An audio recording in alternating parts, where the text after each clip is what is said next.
Okay, we're calling our meeting to order. We're here in council chambers at 3:30 p.m. on March 3rd, and we're convening at 3:35. Noting that we have all of council here today, but Councillor O'Sullivan, who is out of the country. So with that, I'll look for a council colleague to read the land acknowledgement. Who would like to read the land acknowledgement? Deputy Mayor, thank you. Thank you, Madam Mayor. The municipality of North Grenville acknowledges that the municipality operates on the territory of the Anishinaabe. We recognize all First Nations, Métis, and Inuit people who now call North Grenville their home. We respect and support the need for cultivating a strong relationship, and we commit to Indigenous informed decision-making to foster the path towards reconciliation. And thank them for introducing us to maple syrup, which we celebrated this morning. Yes, you were at the first tapping event organized by the Indigenous Advisory Circle. Is that right, Deputy Mayor? And I think joined by Councillor Wilson as well. So good event. Great. And you got to taste some maple syrup? Is that? Oh, yes. Okay. Excellent. Okay, so we're going to move to the adoption of the agenda. As we all know, we are here to revisit the proposed staff budget for the purposes of the municipality of North Grenville. I know that Ms. Dunlop and her team have worked hard to ensure that some of the information that we were asking for and clarifications we were seeking have been addressed through this presentation. And I would remind council colleagues that if there's any particular item that's below the line or above the line or not on any line that you would like to see considered today is a good, this meeting is an important opportunity for you to ensure that your particular concerns and priorities are highlighted. So with that, I think the expectation is there will be some direction from council provided to staff in terms of additional amendments. With that, I will look to a mover and a seconder, please, for the adoption of the agenda. Councillor Wilson and Strachan, thank you very much. Any comments or questions, colleagues? Yes, Deputy Mayor. Did we want to attack the water wastewater budget first? I defer to Ms. Dunlop in terms of the order. Was there a rationale for the order? I believe there might have been, because I know, Ms. Martin, you have to step out early if I'm not mistaken. So then we should stick with the order as provided.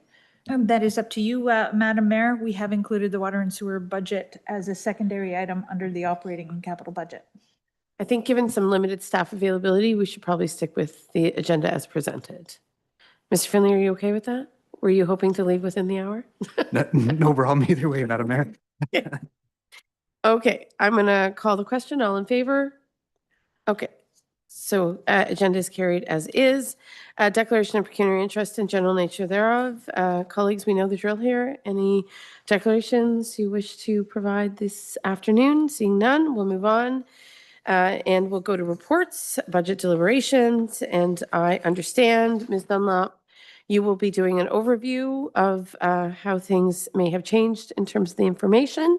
And then, of course, we'll be free to ask any director questions in regards to what we've received today, and then council colleagues will take it from there. All right. Thank you, Your Worship. And as always, if there are questions, please don't hesitate to stop this as we go through. But tonight we are here with the next presentation of the proposed 2026 draft budget. Next slide. As you can see from the agenda, this budget contains, next slide. This budget contains some repeat slides from the departments, including highlights and objectives. The budget was created based on annual trends, the asset management plan, master plans, community requests, council priorities, and inflationary and market pressures, with amendments to this version to include questions and answers raised by council and the public, while also correcting items for clarity, such as definitions and what costs are covered under certain lines. The presentation digs deeper into the municipal debt and reserves and provides a summary of the new initiatives raised, including capital items above the line for inclusion in the 2026 work plan, which is the last slide. Next slide. We will slowly progress through the next 14 slides and only pause for questions. We start with Public Works highlights. Any questions? Or I'll move to the next slide. Colleagues, any questions in terms of Public Works? Okay, Public Works objectives, next slide.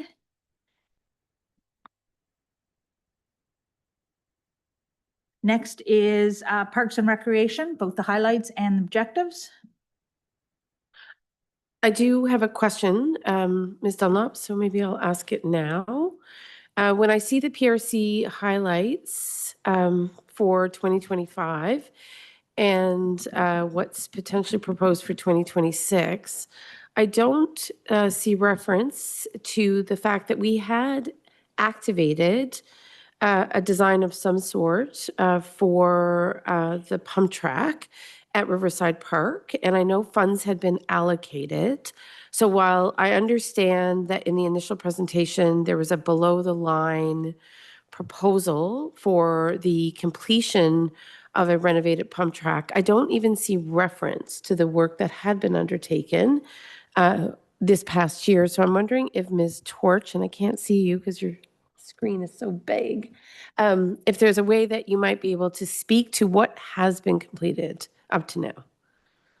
Thank you for the question, Madam Mayor. So when these slides were produced, we actually hadn't received anything from the consultant. So I didn't have anything to produce for highlights. We did receive this about a week ago for the conceptual design of the pump track. So I was awaiting for the consultant to actually get back to me in for that piece, which is why it's missing. And to your understanding, the work that was commissioned, has it been completed? It's been completed as of now, and it's just for a conceptual design. So we still would need to go out to detailed design. Mm-hmm. And was that, as you understand it, what was asked of, that was the request, the contract with the consultant was for a concept design only? From my understanding, it was just for a concept design to see a base cost estimate to get a more understanding of how much the full design would actually cost. Great. Okay, thanks. And maybe I'll take it up later, but I would like to flag that my understanding is that we had allocated more funds than the 5,000 for the design elements last year in the budget process. So I don't know if there are carry over dollars given what ended up being executed, which is a concept. So again, I don't have that information on what would have been allocated last year versus what was actually undertaken, and except that for whatever the reasons might have been, the concept was the only thing that could be completed last year. So really my question is, are there leftover dollars that were unspent by virtue of what ended up being produced as part of that pump track rehabilitation? Sorry. So thank you again, Madam Mayor, for the question. So my understanding was the conceptual design was around $5,000, give or take. So there should be funds that would carry over that would leave in about $120,000 range, from my understanding. So what I'm hearing you say is you believe there are carryover dollars I believe so. based upon a previous allocation that we made last year. I believe so. Okay. Ms. Dunlop? Thank you, Your Worship. We would have to confirm based on the 2025 budget as approved. I don't have that document specifically in front of me this evening. It's just material, I think, to our discussion a bit later in the presentation, but thank you for the clarification. Thanks. If there's nothing else, we'll invite Ms. Dunlop. Oh, Deputy Mayor. I don't know if this is the time to raise it, but in terms of next year's objectives, I'd like to see brought forward the protection of the envelope of the Old Township Hall, as well as the feasibility study, the further feasibility study for the town hall in Oxford Mills. I think the reason I intervened is because when we look at what was accomplished in 2025, the pump track wasn't referenced, even though it had been a funded item. I think, Deputy Mayor, when it comes to new or other items that we want to bring forward for this budget, there is a slide at the end of the presentation specifically designed to invite our feedback. But thank you for noting that these are things you want highlighted as we move through the presentation. Great. All right. Ms. Dunlop. Thank you. Next slide. So we have corporate strategy, both the highlights and objectives. I'd just like to highlight that these highlights are select items under the work plan for the individual departments, not necessarily all encompassing. So corporate strategy, highlights and objectives. Next slide. Do I have any hands over here? Yes, Councillor Wilson, Strachey. Go ahead. You, okay. And again, we can come back to this. I think Ms. Dunlop is just walking us through the fundamentals as they were presented previously, but with some small adjustments. All right, we'll carry on then. Thank you. Next, we have emergency and protective services, both highlights and objectives.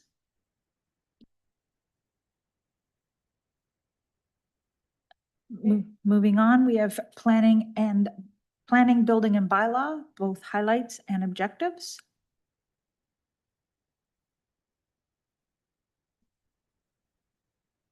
Moving on, we have Office of the CAO, which is divided up into multiple divisions. We have the clerks, highlights and objectives.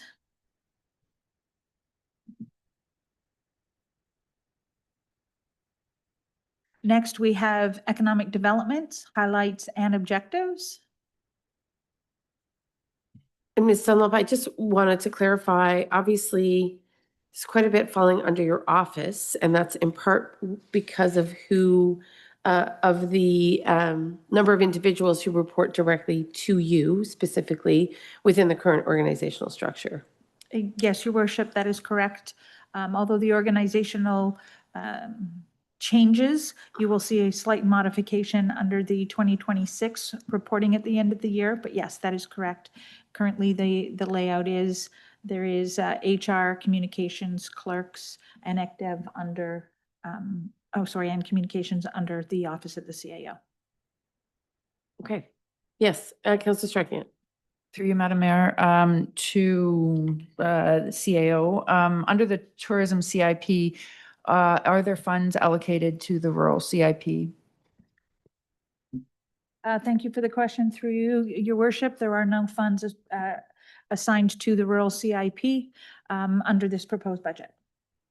Is it possible, if I may continue, is it possible to use the carry forward because there were funds allocated in 2025 that were not used to carry forward into the tourism CIP as it is on the current enhanced work plan for the Ag and Rural Affairs Advisory Committee to complete? Through you, Your Worship, I couldn't find any funds in the 2025 specifically allocated for that project.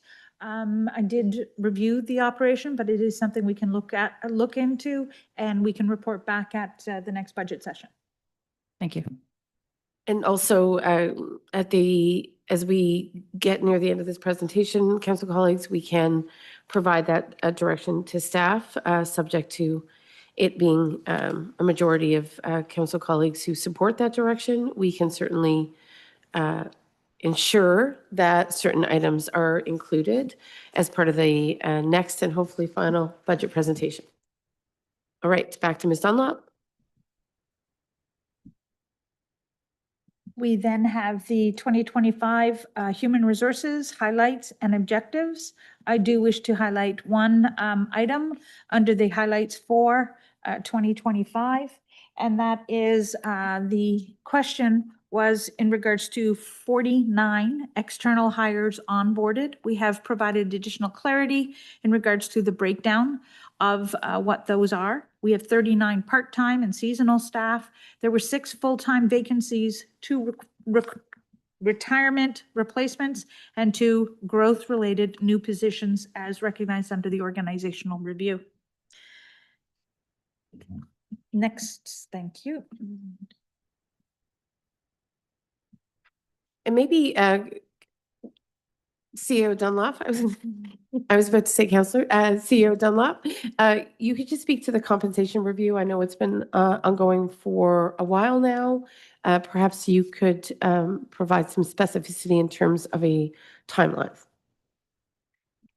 Certainly, thank you. We had hoped that the compensation review would be completed by now, but due to certain vacancies within the department, we have completed and actioned the organizational review. And we are looking with the replacement of the HR consultant under the Human Resources Division, that will be completed sometime in June. Is that adequate in regards to the update, or would you like me to go into further detail? Simply a timing question. I just wanted confirmation of your thoughts, just for the benefit of the public. Thank you. And I do see Deputy Mayor is, no, you're good. Okay, thank you. All right. Indeed. Okay. I know with Ms. Bareke joining us now as the new Director of HR, I'm quite positive it's a primary preoccupation of her office. So my understanding is all efforts are being made to ensure it comes back sooner rather than later. Thank you. Next slide. So we're now at the community investment slide, which includes the community grants program, community and health initiatives, including the Busker Fest signature event funding. Next slide. So I'll recognize Councillor Strachan. Go ahead. Pardon me, Madam Mayor, and perhaps this is for the CAO. At this point, if we have areas where we feel there are deficiencies in funding, do you want us to highlight them at this stage, or do you want us to wait until the end? I'm just wanting for clarification, sorry. It's a really good question, so thank you. I think either is fine. It's really up to the table. I know that Ms. Dunlop has at the end of the presentation some outstanding items that council asked for clarification on the last time. I would invite you to flag things that are important to you now, and if we can't resolve the discussion, we'll treat them sort of as a group of items for which additional consideration could be given. My thought is it might be helpful to see the whole picture before we provide specific direction, but discussion can certainly happen as we go along. I don't know if that's very clear. No, because you just gave me both options back. Yes, to me. I did. Okay, I will make notes and then save them for the end. Then that's fine. Thank you. All right, Deputy Mayor. I'm flagging a discussion on Buskerfest, whether we need to pre-approve it because the event is happening soon and they're looking to get it underway. Thanks. And perhaps certainly just very quickly in discussion with Ms. Dunlop today, I think our expectation is as long as our any additional requests or modifications to this budget are relatively simple, in quotes, I think our hope was to potentially bring the budget back next week as part of a regularly scheduled meeting. So I say that because it may be that we can address a final draft budget next Wednesday, but should that become less evident by the end of the meeting, then certainly we could provide direction at the end of the meeting to fund this item specifically as of the end of today. So there's a couple of options there. Councillor Wilson? Okay. And again, we were looking at opportunities to bring back a final draft budget subject to the changes we make today. Next Wednesday, if I'm not mistaken, was one of the opportunities, but we can also have a dedicated budget meeting if that's more helpful. So I think we can determine that as we go along. I know Councillor Strachan is looking confused. Are we good? Madam Mayor, we're just sort of flying through the slides right now of numbers that we have mostly already seen with some points of clarification. So I think if we're partially adding in desires, then I think probably all of us should be doing that as we go through rather than doing a mixed bag. So I will add a flag for the Kemptville Youth Center that we should include the 15K that was asked of us when the KYC came to council, please. Excellent. Good, thank you. And any council colleague is more than welcome to do that. I think it's just a question of whether or not it requires a lot of discussion, in which case we can defer to the end, but duly noted. Thank you. Councillor Wilson, is there anything you wish to flag at this stage that you haven't? No? Okay, great. All right, so we're going to carry on. Ms. Dunlop, you're just highlighting the robust list of events that are and organizations and initiatives that are supported through the municipality. Thank you. Next slide. So this slide includes the community development support included under various departments. Support for the Chamber and the BIA, plus items such as the Physician Recruitment Program, Canada Day, mental health initiatives, and the Public Art Fund. Next slide. Now I'll pass it over to the Director of Finance to go over the next few slides. Thank you very much, through the chair. This table here shows a summary of all the department operating revenues, less operating expenditures and the transfers to capital. We get our taxation levy as proposed for 2026 in the amount of 21,224,934. We compare this to last year, which shows us that the tax demand has increased by 1,161,518. Next slide. We have our number of properties by tax type. This is for 2026. Out of the 9,351, we have 8,450 of residential, making up 90% of the total. Next slide. Within this tax class, this slide takes a closer look at the residential tax assessment, which has increased by 2.61% over the previous year. Therefore, using a proposed tax levy of 21 million, a residential taxpayer with a $300,000 assessment would see an increase in their tax bill of $5.31 per month, or $1.77, or sorry, $5.31 per month, or $63.70 yearly. Ms. Wheeler, can I just clarify, you were speaking specifically of the taxes collected by North Granville. So this wouldn't include the county's calculation, is that right? That's correct. Right, okay. So per 100,000 assessment, then the average residential taxpayer would see $1.77 per month on the municipal portion. The county portion tax rate increase has been passed at 2.46%, and therefore a residential ratepayer with a $300,000 assessment would see an approximate increase of $2.76 per month on their bill. And with each 100,000 increment, so this would be 92 cents per month, or $11.08 per year. And there is no increase on the school board portion. So with that, I'll stop here just to answer any questions that council may have. It's the numbers you're providing. So looking at slide 24, I'm hearing you say that we haven't incorporated the United Counties tax rate increase in these calculations, or we have? Through you, Madam Mayor, the slide 24 is just for the municipal rate of 3.15% increase. So the counties and school board, I've just delivered verbally. Which amounts to the $11. What was the number again? That's correct. So the county portion would be $11 per year per $100,000 of assessment. $11 per year? That's right. Okay. So which is just over $1, right? Or just under $1, right? So on this blue chart where we say residential ratepayer with an example assessment of 300,000, if you combine the 531 plus an additional $1 for the counties, what would be the total tax impact when you look at combined county and municipality? So for every 100,000 of assessment, then our portion per month would be $1.77, and the county portion would be 92 cents. Okay. Okay, great. Any other questions, colleagues, before we move on? Okay, we'll keep going.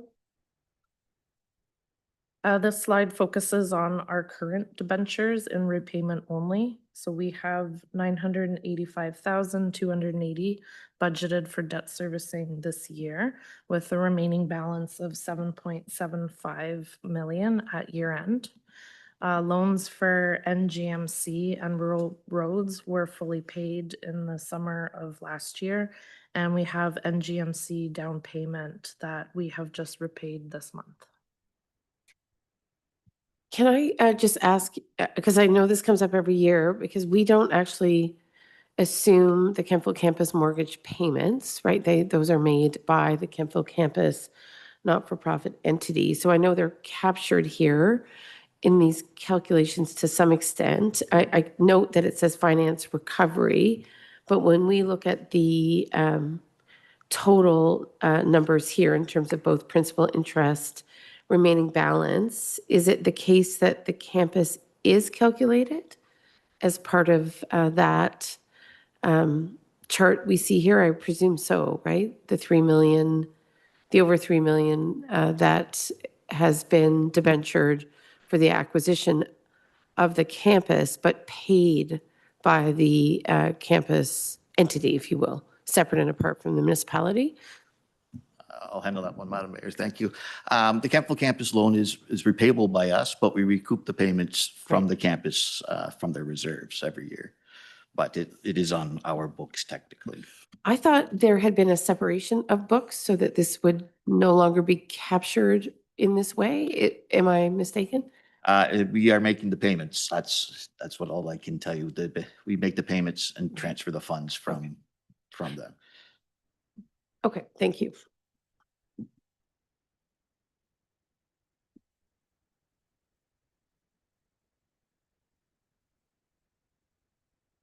Okay, next slide, please. Annual repayment limit. So our FIR gives us the annual repayment limit, also known as ARL, for our municipality yearly. This is the maximum amount a municipality can spend on servicing debt, which is 25% of own sourced revenues. Where a municipality sits on the ARL is an indication on whether the debt incurred is low, medium, or high. In our 2023 FIR, our ARL was calculated to be approximately 5,180,000 for the 2025 fiscal year. And then our 2024 FIR indicates this to be 6,613,296. We are still waiting on the 2026 ARL report, but from our 2024 FIR, I had provided council the handout of the schedule.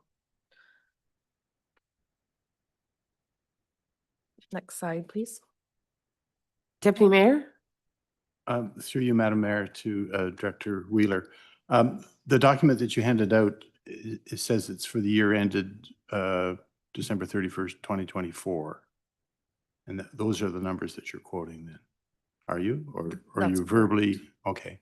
So I see in terms of this would be for last year, 2025. The total debt charges were 1.7 million, according to this sheet.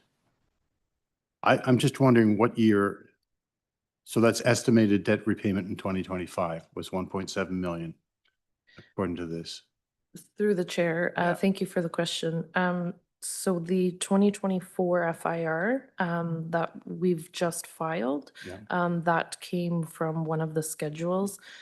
So it's the 2024 FIR that's reported. And then the 2023 FIR that we reported, we received our 2025 ARL. So the 2024 FIR that we've reported, we're waiting on our 2026. Okay. I just want to note that the total debt charges are listed from this document, 1.7 million, and the net revenue, well, the 25% of net revenues is 8 million. The estimated repayment limit is 6 million. So it seems the difference between 1.7 million, what the charges were for that year and what our limit was of 6 million, it seems like we're very low in terms of debt repayment charges. You characterize it could be medium, high, or low, and I would characterize it personally as low if it's 1.7 million and our limit is 6.6. Through the chair, I would agree that in the 2024, that we would be low with the net debt charges of 1.6. Basically, what happens is 25% of our net revenues, this is the debt that we're currently carrying, gets deducted to become our ARL. So the ARL for 2024 that we've reported is 6,613,000. Okay, that's the limit That's right. Available for additional debt. for additional debt That's because we're already paying 1.7 million. So That's we've correct. got lots of room for debt is how I characterize it. The, through the chair, the net debt charges were from 2024. Yes. Yes, so Yeah. it does not include our 2026 Yes. budget. Okay. Okay. Thank you. Okay.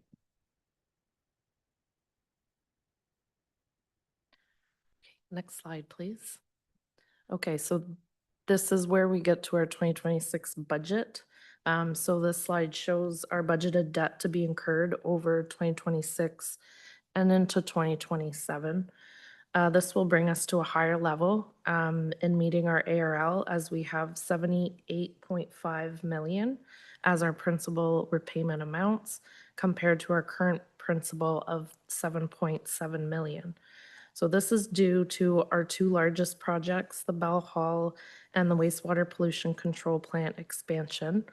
Revenue sources to service debt for Bell Hall would be through development charges, taxation, and revenue sources for water sewer to service debt would be development charges as well, and user fees. So no taxation for the expansion project. And then also, if you could please note that the schedule is a projection. So we're using assumed rates and amortization periods. We did also include the forgivable loan portion amount of 6 million because that is a financial commitment. So we do expect to meet our performance tasks, but we do include it as it is a financial commitment. So as we work towards securing each debenture, finance will report to council. So with that, if council has any questions, I'll do my best to provide answers. Thank you. I will just say, obviously, I appreciate your caveat, Ms. Wheeler, that obviously water and sewer is not assumed by the tax base.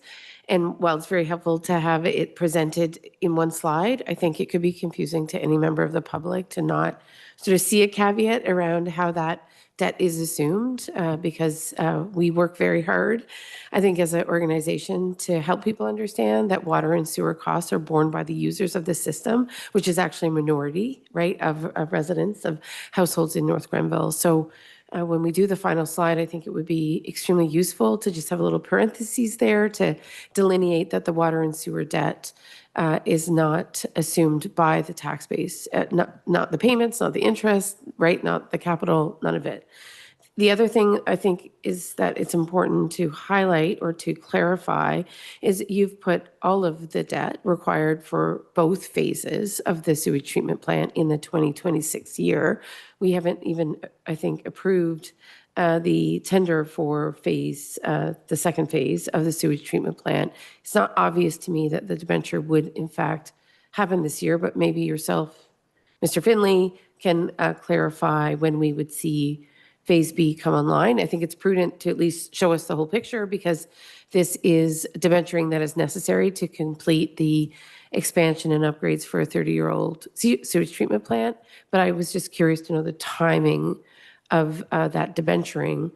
Certainly, we also recognize that the province has contributed nearly $50 million to this exercise. So we're not on our own. And maybe a little asterisk to that effect for this particular slide would help to clarify that we're not bearing the burden of expanding this sewage treatment plant alone. There's been a major partner here in terms of the Government of Ontario. Mr. Finlay, can you speak to the timing of Phase B? Sorry, thank you for the question, Madam Mayor. And you were correct. Our current intentions at this time is that the tender is let in 2026. We also potentially intend to award in 2026. I think that's through our rationale why we're showing it, because it is a project as a whole that will be awarded, understanding that it is a multi-year construction period. We do anticipate with construction starting in 2027. That's more likely when we'll probably see some of that draw. But I will defer to Ms. Wheeler as well if there's clarification on that. And also, if I could add through you, Madam Mayor, the schedule is more just our projection when we're comparing to the ARL. So expansion Phase B, although in 2027, we're looking at our ARL that was calculated in 2024. And just to ensure that we're under our limit is what the schedule is to showcase council for today. Indeed, thank you. And I know as we grow as a municipality, that ARL also increases, right? Because the more revenue we're generating, certainly the more flexibility there is in that ARL. I think given the enormity of some of these very large capital projects, we're actually, relative to the projections here, doing relatively well in terms of managing, again, significant investments in critical infrastructure that are kind of necessary to keep things moving and growing in North Grenville. So appreciate seeing the full picture. It's very helpful. I just think there's a couple of contextual pieces that could be added for anyone who's just looking at the slide with no benefit of conversation or, tuning into this particular meeting. I would also say, and I'm sure you're familiar with this, Ms. Wheeler, I know at the counties, two very large infrastructure projects, including a $90 million investment in long-term care home, as well as County Road 43, were cash managed to up to a certain point to avoid, obviously, debenturing costs until the point at which they were really necessary. So we haven't seen a debenture for County Road 43 come to the county yet. We're in year 2 of a fairly large infrastructure roads project. But certainly Ms. Huffman has been very strategic in not debenturing until that moment where that additional cash infusion is required. And that obviously at the end of the day reduces some of that interest that you would assume. I would expect a similar approach here in terms of when debentures would be assumed for some of this large capital project work. Through the chair, yes, the construction loan item for 26 million. Yes. So with the expansion project, we have been doing that exact thing. We haven't taken on debt until our cash flow needs to be replenished. So that construction loan has been acting favorably for us to be able to manage that as flexible as we can until we need to secure and lock in. Because from when this project began, there was long-term debt being budgeted to be secured, and we haven't fixed any interest. We've been able to prolong construction using our cash flow until this year. So once budget gets passed, then we can resource our borrowers. And if I might, the construction loan is from Infrastructure Ontario, is that the case? Just to clarify, what's the role of Infrastructure Ontario? Because as a government sanctioned entity, I know they've been working with the counties in terms of some of their bigger capital projects. Remind me of the relationship IO has with the municipality. Do we have one currently? We do. Yes. Yes. And long-term debentures have, with all municipalities, have used Infrastructure Mhm. Ontario. We do intend to approach that lender as well. For the meantime, we have our construction loan with our bank. Right. Yeah. But ultimately, Infrastructure Ontario, as I understand it, has more favorable lending conditions for municipalities, or certainly very competitive lending conditions that would be in our interest to pursue. Is that the case? They do. That's correct. Okay. Yes. Okay, thank you. If there's, I don't see any other hands, council colleagues, so we'll move on.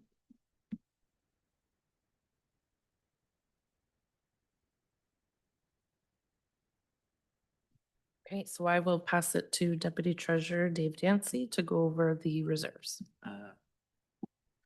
Thank you, Director Wheeler, and through Madam Mayor to Council. Again, this is a slide outlining our municipal reserve position as of the end of 2024. We've broken them through municipal reserves only. Deferred or development charges and other deferred revenue are not shown on this slide. So we have a pretty healthy reserve position of approximately $20.5 million, down slightly from 2023, but still in a very healthy position right now. Get the next slide, please. This slide you might recall from our audit presentation last week, where again, showing the same position of reserves and reserve funds, so holding fairly stable over the past 5 years, and just again emphasizes the relative health and strength of our reserve position at the end of 2024.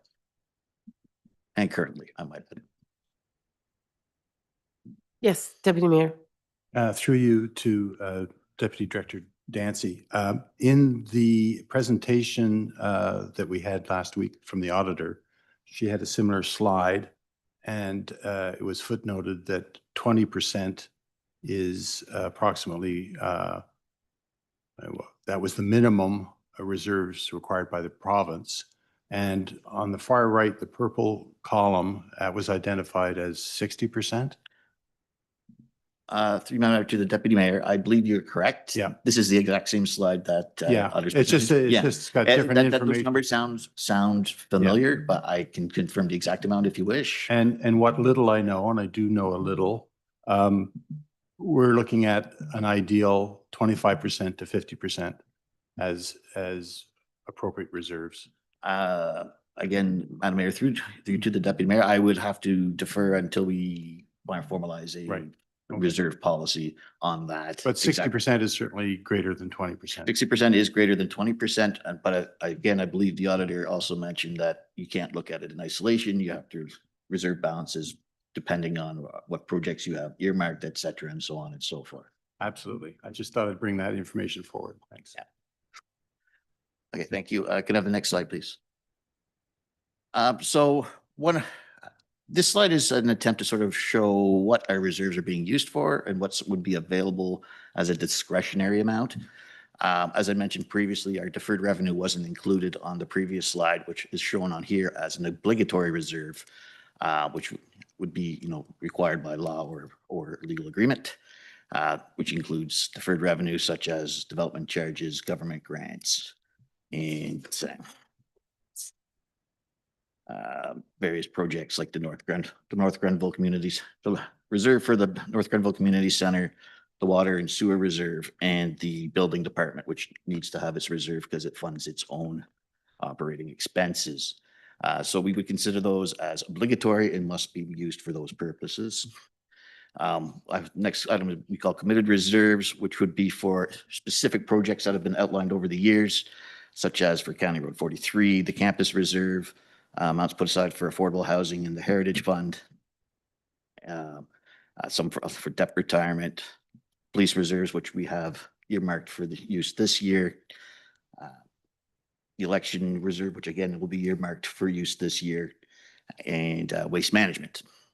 So those are put aside. What we call committed reserves really should not be used for general operating or projects because they're required for these specific projects.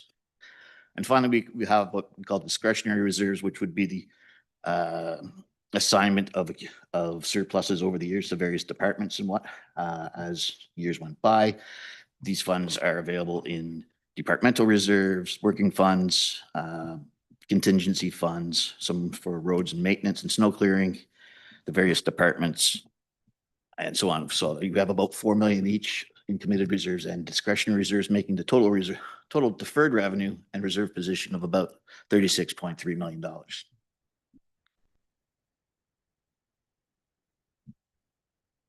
Yes, go ahead, Deputy Mayor. Through you to Deputy Director Dancy. I'd just like to unpack this discretionary reserve item. In previous breakdowns, and the most recent one we have is for 2024. In discretionary reserves, as you said, certain things have been allocated to different departments for a number of different things. And in reality, I think going forward, this year, we should take a look at making those reserves by bylaw, like formalized reserves. So my question is, of the discretionary reserves projected of 4.8 million, what is the total of working capital and contingency, including contingency for legal, HR, and insurance costs? Through you, Madam Mayor, to the Deputy Mayor, I'm working off the back of my napkin here. Yeah, well, I'm working off of 2024 numbers, and Yeah, the total I get from 2024 is, other than those other sort of, I won't call them restricted reserves, but allocated reserves out of the discretionary spending, I have about 2.3 million that is strictly for contingency working funds. That's from 2024. So I'm, what I've included there, oops, sorry. I'm going to pass it over to Director Wheeler on that. Yes, through the chair. So the working funds under the discretionary reserves, so those reserves, each year, whenever, the actuals are all in for the year prior, that's when we do our financing and do our transfer to reserves. That's part of our carry forward projects as well. So we do have December 2024, but 2025 capital financing hasn't been completed yet. That will affect the discretionary reserves as well. And then plus the budgeted drawdown in 2026. So to know exactly where the discretionary reserves stand at right now, we're not going to know until 2025 capital financing has been done, plus with the surplus. And that working fund is also, its purpose is to hedge any deficit for years as well. So just so that I can provide just a little more input on those reserves. So I hope that helps. didn't get me where I wanted, but as close as you can. So I appreciate that. Thank you. Okay. Anything else on this slide? I'm not seeing anything. Okay, so carry on, Ms. Wheeler. Sorry, one comment. So we spoke of this last week. Ms. Wheeler, you weren't here for the benefit of that discussion, unfortunately, but I know deferred revenue is, for the most part, development charges, recognized as deferred revenue because it's paid specifically by developers for specific legislative reasons, and we fully accept that. Auditors want us to call it deferred, even though the money is sitting there and ready to be deployed as required and mandated through our development charges bylaw, which I know is soon to be coming back to council. So that's exciting. But I think it would be helpful to have a parentheses around deferred revenue to actually describe it being largely comprised of development charges.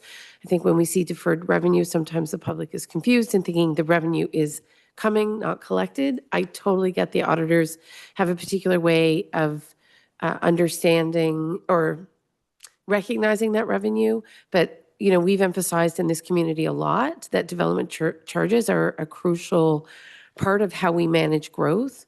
So just delineating on this slide that the deferred revenue we speak of is largely development charges that have been collected, just not recognized by the auditor because of the parameters within which DCs have to be deployed, I think would be just clarifying information.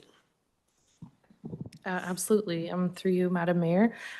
So deferred revenue, yes, our largest deferred revenue amounts is the development charges.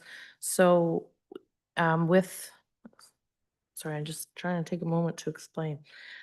So with deferred revenue, we look at our income statement where we have our revenue and expenses, but we cannot, whenever we receive the funds from the developers, then it's put into deferred revenue because we cannot recognize it in that fiscal year. So that revenue is deferred until the years that it can be recognized into revenue.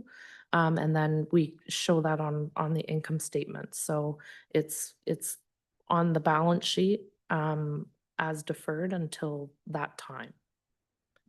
We understand. We did have that conversation with the auditors last week. So I think as I reflect on this, when it comes to that chart, I just think a little asterisk saying this is largely comprised of development charges would help the public understand how is it there's $15 million in deferred revenue. So I think just a bit of a clarifying point in terms of what comprises that deferred revenue would just be very helpful. Okay, I Yeah. understand. Thank you. Okay. I think we'll carry on, colleagues.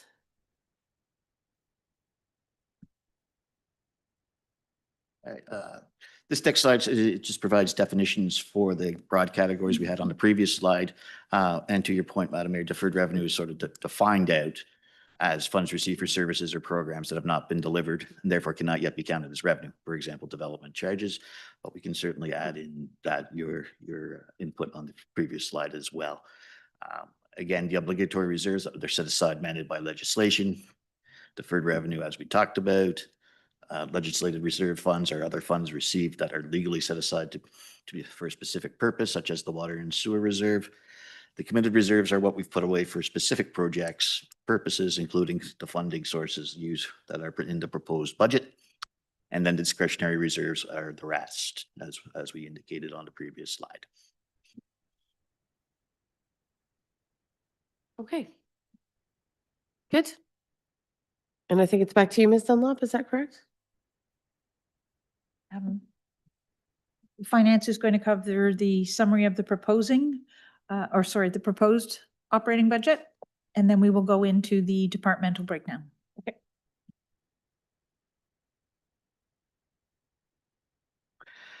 So this slide again outlines our proposed 2026 operating budget of $34.5 million. On the expense side, you can see the breakdown by broad general headings, such as salaries, benefits.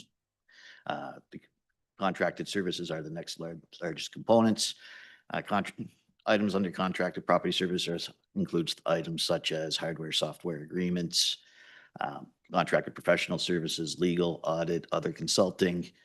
Fiscal expenses are interest on loans and other financial matters.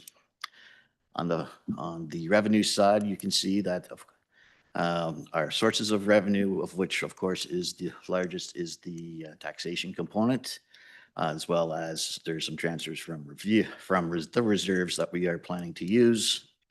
User fees of about $9.5 million. 2.4 million of grant funding, some use of development charges and various other revenues such as bank interest, which would be the major component under other revenue. As you can see, the budget is balanced as required by legislation. Okay, thank you.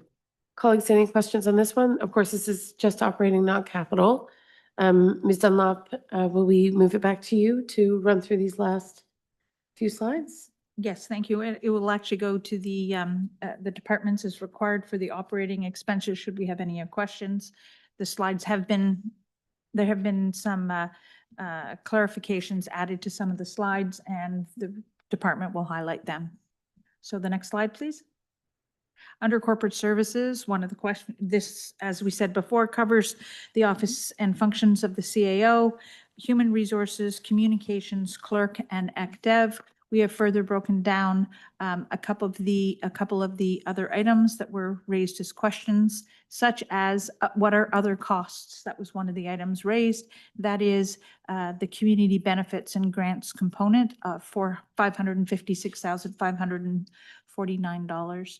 Contracted professional services covers a wide range of items as tourism, communication, website, and legal conferences, meetings, memberships, dues, and all the economic development costs. Next slide, unless there's questions. Seeing none, move on. Under the council slide, the question that was raised, this is the full costs of supporting our council. The question in the previous slide, when we had it at the last, was contracted property services had the election component of $60,000 including in it. So we have separated the contracted property services of $5,000, as well as identified that 2026, we will have a municipal election and is supported by funds of $60,000. I still remain confused, Ms. Dunlop, as to why the costs attached to an election are not embedded in the clerk's line versus a council line. We have obviously zero influence over the election and defer entirely to the clerk's office when it comes to the financial allocation required to administer an election. So I would just like to know what I think it's I find it odd that we would embed the election as a cost incurred for the day-to-day functioning of a council. So perhaps that can be given some thought for future budgets because the election is solely undertaken by the clerk's office. It really has nothing to do with this council or any particular council that would occupy these seats.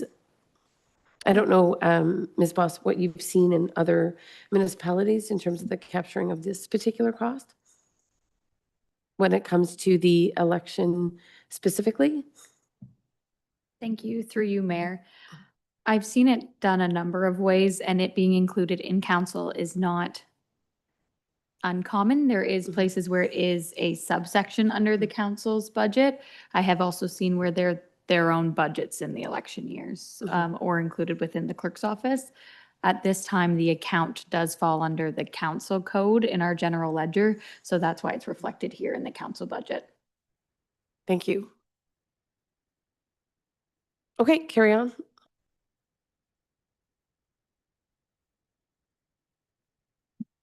And now we have the contract which we have with the Ontario Provincial Police. So our contracted professional services as a single line is as provided by the province.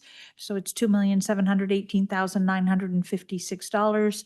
That is a variant from last year, from a little over 2.4 million. We do have a transfer from reserves included as a revenue source, as we did it. We always intend and, we had anticipated that there would be a change in the contract value, so we did pull from a dedicated OPP reserve. Next slide.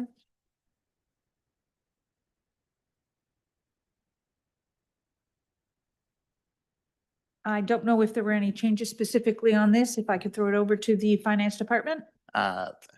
Thank you, Madam CAO. Through the mayor to council. There has been no changes on this slide other than to maybe spell out what the transfers were included, that they do include the conservation authorities, the interest on the campus purchase loan and other fees. Fiscal expenses are the principal payments on the campus loan itself. Carry on. Next slide, please. Under corporate strategy, there have been some amendments as well as clarifications provided under the next few slides. So I will throw that over to the Director of Corporate Strategy.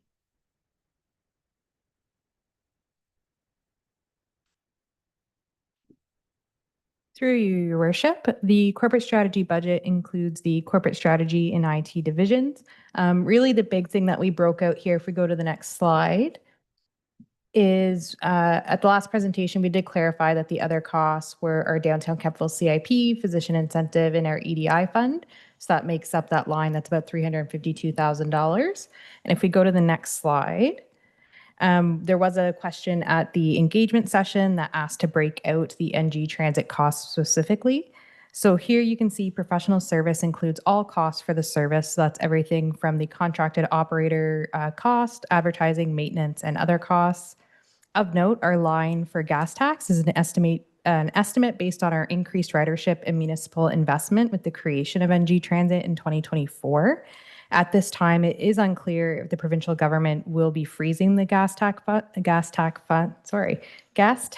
funds at our current allotment. Additionally, our Ontario Transit Investment Funding, which we received to add the route to Ottawa, is included in our user fees line. And might I ask why it's in the user fees line? Because that feels unusual to me. Obviously, we made a big deal of the fact that we received such a significant investment from the government of Ontario. Is there another way of breaking it out? Because one of the things we've always said about the service is that as we grow, the capacity to get that support from the provincial and even federal government is there. I think we demonstrated that. So when you don't see that number broken out, I think it can create confusion about, is the province really supporting us on this or isn't it? Through you, Worship, I think it was just a misunderstanding between myself and finance when I submitted my revenue numbers. So for 2026, we're looking at about $130,000 for the OTIF funding. And I think it's just more a question of if we can break that out so it doesn't, it's not sort of hidden in that user fee line, we can demonstrate that we are getting that partnership from the province. Okay, carry on. The next slide is in regards to the building division, and there were no changes to this specific slide, unless, of course, there's questions. Questions, colleagues? Not seeing any hands, we'll move on. The next is in regards to Parks, Recreation, and Culture. I will throw it over to Director Torch as there were some clarifications provided under the next couple slides, I believe. Ms. Torch? Thank you. Through you, Madam Mayor, if you can go to the next slide, please. I apologize, I missed what the question was. So I believe the question had raised from the contracted property services, and they wanted a further explanation as to what the contracted services was, which again was related to building, lease, hydro, and repair and maintenance. And then I believe that was the only question, if I'm not mistaken. If I may, Madam Mayor, the only other was in regards to what are other costs under the Parks, Recreation, Culture Division. So my apologies, Director Torch. Under the 694,000 under Parks and Recreation and Culture, it's library and public art fund are covered under those as other costs. Okay, thank you. Colleagues, any questions about this one? Not seeing any, we'll move on.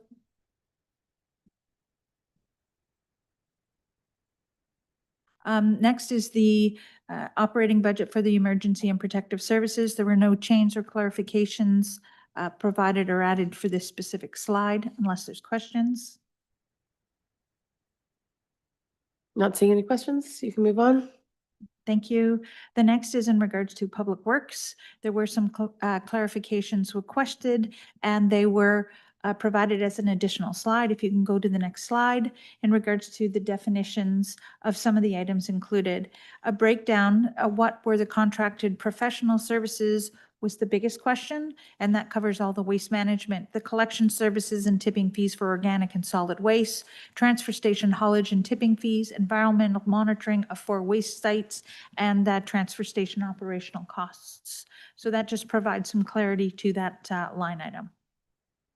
So overwhelmingly, contracted professional services is focused on waste management in all of its forms. That is correct, ma'am. Okay, thank you. Next, we have planning and bylaw.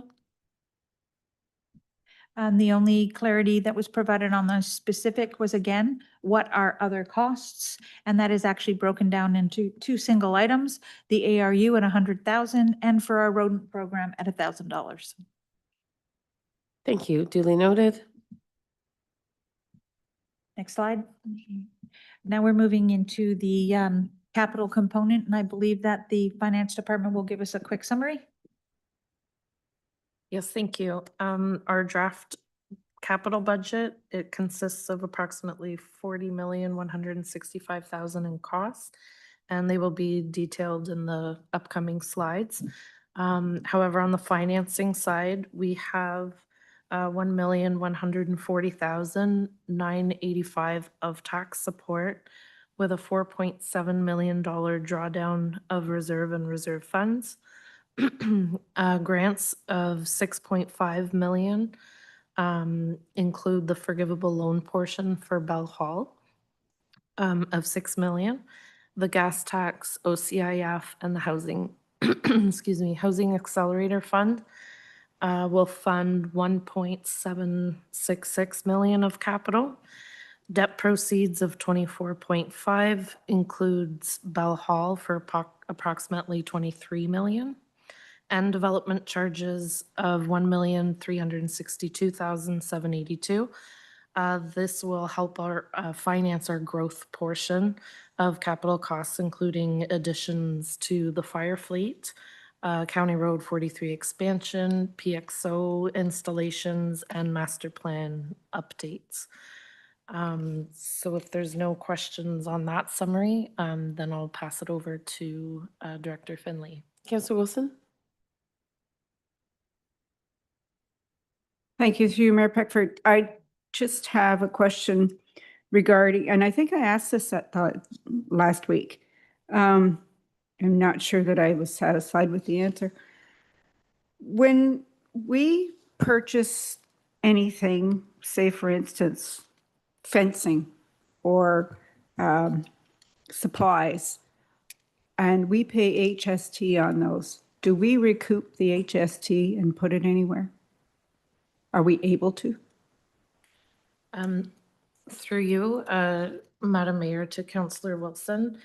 So we do have our HST ITCs and also a rebate. So the rebated portion, which is more common on the GL accounts, is we receive 0.86461 back on the HST. The ITCs give us 100%, and they're more common for expenses in recreation. So all of the costs when we're working for budget will be net of the rebates or any ITCs. So where would I find that in there? Anywhere? You would not. Okay. The costs shown are net of our rebates and ITCs Okay. claims. All right. Thank you. Yes, go ahead. Just for clarity, in other words, if we go out and we buy something and we get that HST rebate, it just goes back into the same GL. So it just, you don't see it as a separate line, but you will see it on the details in regards to the operating GLs. Okay. I'm curious to know, and I don't think anyone's going to have this answer right now, so maybe it's for a future discussion.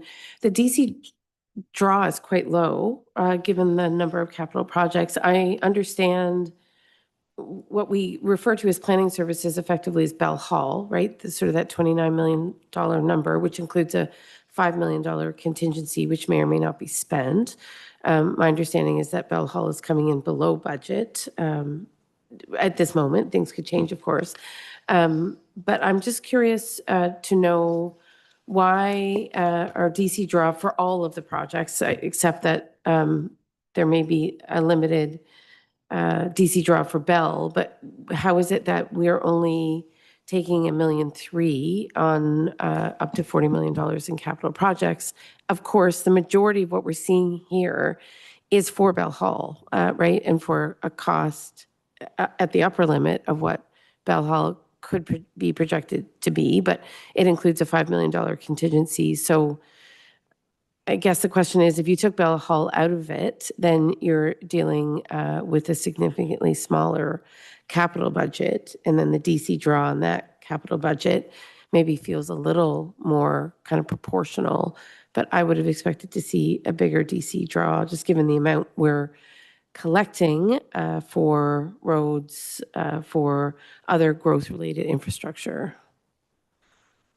Ms. Dunlop, I don't know who's best placed to reflect on that in this moment. I can start, Mhm. Madam Mayor, and then I will toss it over to Director Wheeler.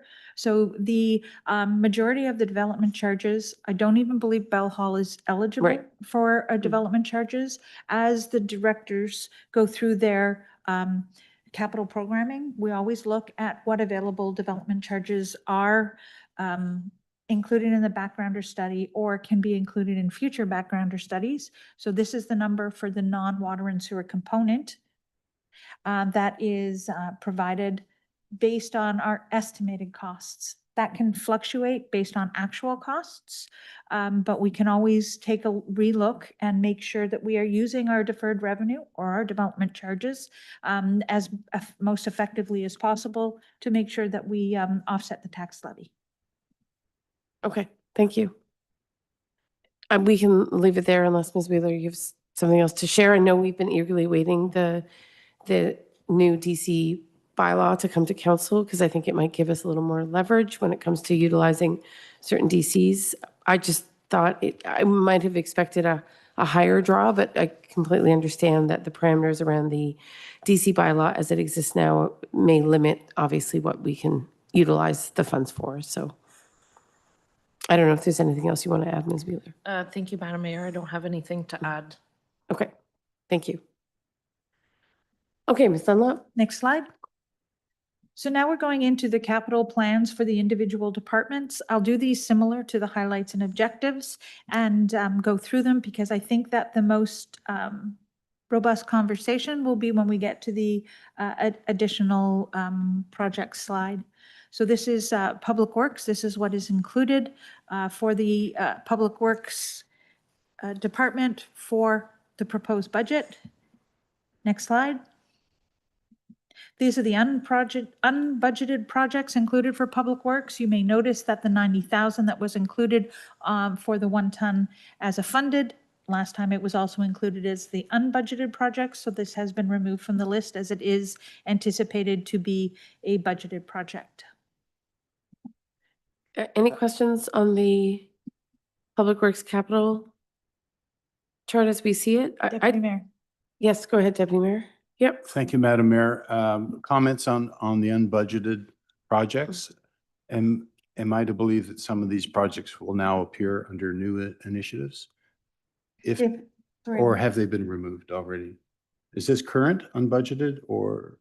If I may, Madam Mayor, the projects that were identified by council to be brought up from below the line to above the line, they still remain on these slides, but there is a chart at the end of the capital components that identify those specific projects. Yeah, because I remember the last time we saw this budget, I asked about the street light retrofit and the southern area. I understand that's a rural area and that was something I'd asked to be brought forward. But if it's already included later on, then I have no problem. I just want to ask about the County Road 44 pedestrian crossover upgrades. I understood that these were part of a capital project connected to the multi-use pathway on County Road 44, and that as per discussion during last year's budget, we have been given the indication that those pedestrian crossover upgrades on County Road 44 would be made. So I can see that it's now being called an unbudgeted project, and that creates confusion for me. Mr. Finley, can you speak to that? Yes, thank you, Madam Mayor, for the question. So these pedestrian crossover upgrades are in regards to the 2 existing crossings that we have on County Road 44. Last year, part of the question was for us to revisit what the type of crossing that they are and if there is some potential upgrades to improve those crossings. So that's what the evaluation at this was looking at those crossings, some potential improvements, which will make them up their type of crossing. So they'll have an overhang with the crossing identification, similar to what we're seeing on County Road 43. So it'll be a bit more common for what people see. And that was where our evaluation came because of the type of posts that are there now. They basically have to be replaced. So that's where we're seeing that high cost. At this point, when we were reviewing the budget, they were put below as there is a crossing there. and just looking at where we were looking at areas that had nothing. That's what's being proposed in the budget versus an upgrade. So that additional crossing contemplated near the Settlers Trail trailhead is in fact proceeding. Is that what I'm to understand? Thank you for the question, Madam Mayor. That is currently being reviewed as part of the funding, but we're not sure if the total funding is there to accommodate that crossing. So that's, I know with our finance person, she's looking at our grants. She's looking at that in detail right now. And we're going through that.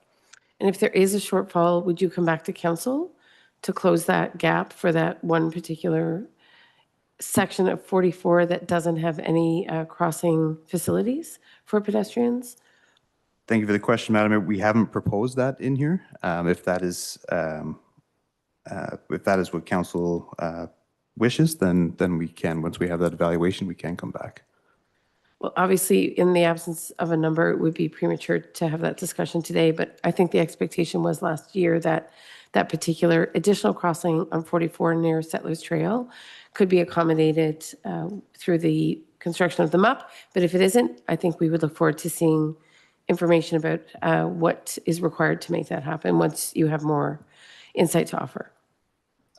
Yes, thank you, Madam Mayor. We will take it back. The part of that was, again, tied to the funding that we had, the grant funding with that 44 MUP. We're just confirming if there is any funds for that, that piece of it. But we can come back to council with that.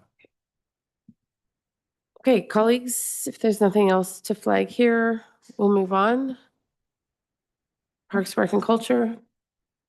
Thank you, Madam Mayor. The only changes in regards to these specific slides, we clarified certain items such as the funding for the outdoor pool was the Ontario Trillium funding, as well as the geotech and site is for the dome. So those were the only changes to this specific slide. Next slide. This is the continuation in regards to the Parks and Rec funded programs or proposed programs to be funded through the 2026. Again, all we did was put some clarity in regards to a certain fund that may be available. Then the next slide is the unbudgeted projects that have been included as part of this as unfunded projects for the Parks, Recreation and Culture. Colleagues, any questions about the departmental list you're seeing here of Parks and Rec unfunded projects? I just want to highlight. I'll flag the item that I think will come up later is the former Oxford Mills Town Hall exterior rehab. Thanks. Great. And I just want to note a discrepancy between skate park paving pump track design, which appears here to have $125,000 a price tag, and in the slide later appears to have a much higher number. So clearly that distinction between design and the actual construction or rehabilitation of that facility isn't made in the subsequent slide, but we can have that discussion when we get there. I'd also like to ask the library phase 2 security cameras. I know that was something that was anticipated as being very helpful to the downtown generally. If I'm not mistaken, I would like to better understand what the impacts would be to not proceeding with those cameras. I had understood there were cameras, and this would be a second phase as indicated. Where were they intended to go? Thank you for the question, Madam Mayor. So we were able to install 2 of the 3 cameras, if I'm not mistaken, that last year we had available funding left in that project. So we were able to get some cameras in addition for the library already. There is 1 camera left that sits on the peak of the library that is not necessarily needed for the viewpoint. It would be definitely an added feature, but not a necessity in this round. But it is something that I think would be beneficial in the future. And might I also ask the NGMC Hall Suites banquet chair replacements at $65,000? I presume that if we were to proceed with that, I'm not saying I have any particular interest, but that would come out of the building reserve for this fund, would it not? I mean, it's not a tax related impact because there's a $3 million reserve to support expenditures for this building. So I'm just curious about your want to delay the replacement. I have no real insight into what the condition of the chairs are, so I'm just looking for a little more information. Yes, so thank you for the question, Madam Mayor. So yes, we can pay through that reserve. I did take an inventory. It was noted by staff that our chairs and tables are starting to get they're very heavily used and they're starting to get tarnished, and it's something that we need to replace. We did do an inventory, and I believe that we can get through one more year, but I want to make sure that council is under the impression that this is something we need to do definitely in the future. And finally, the South Gore Park D1 light pole replacements. That's a heavily used facility as well.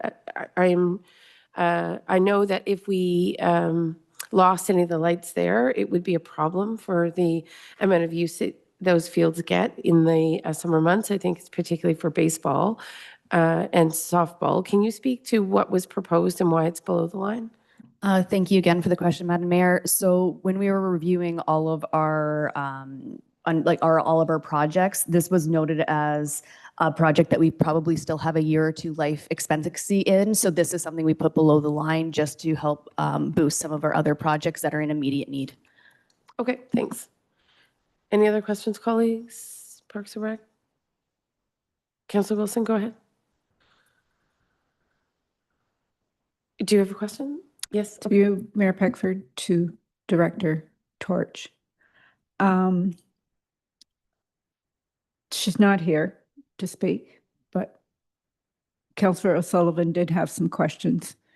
And sorry, maybe I'm speaking out of turn, but I feel obliged to ask.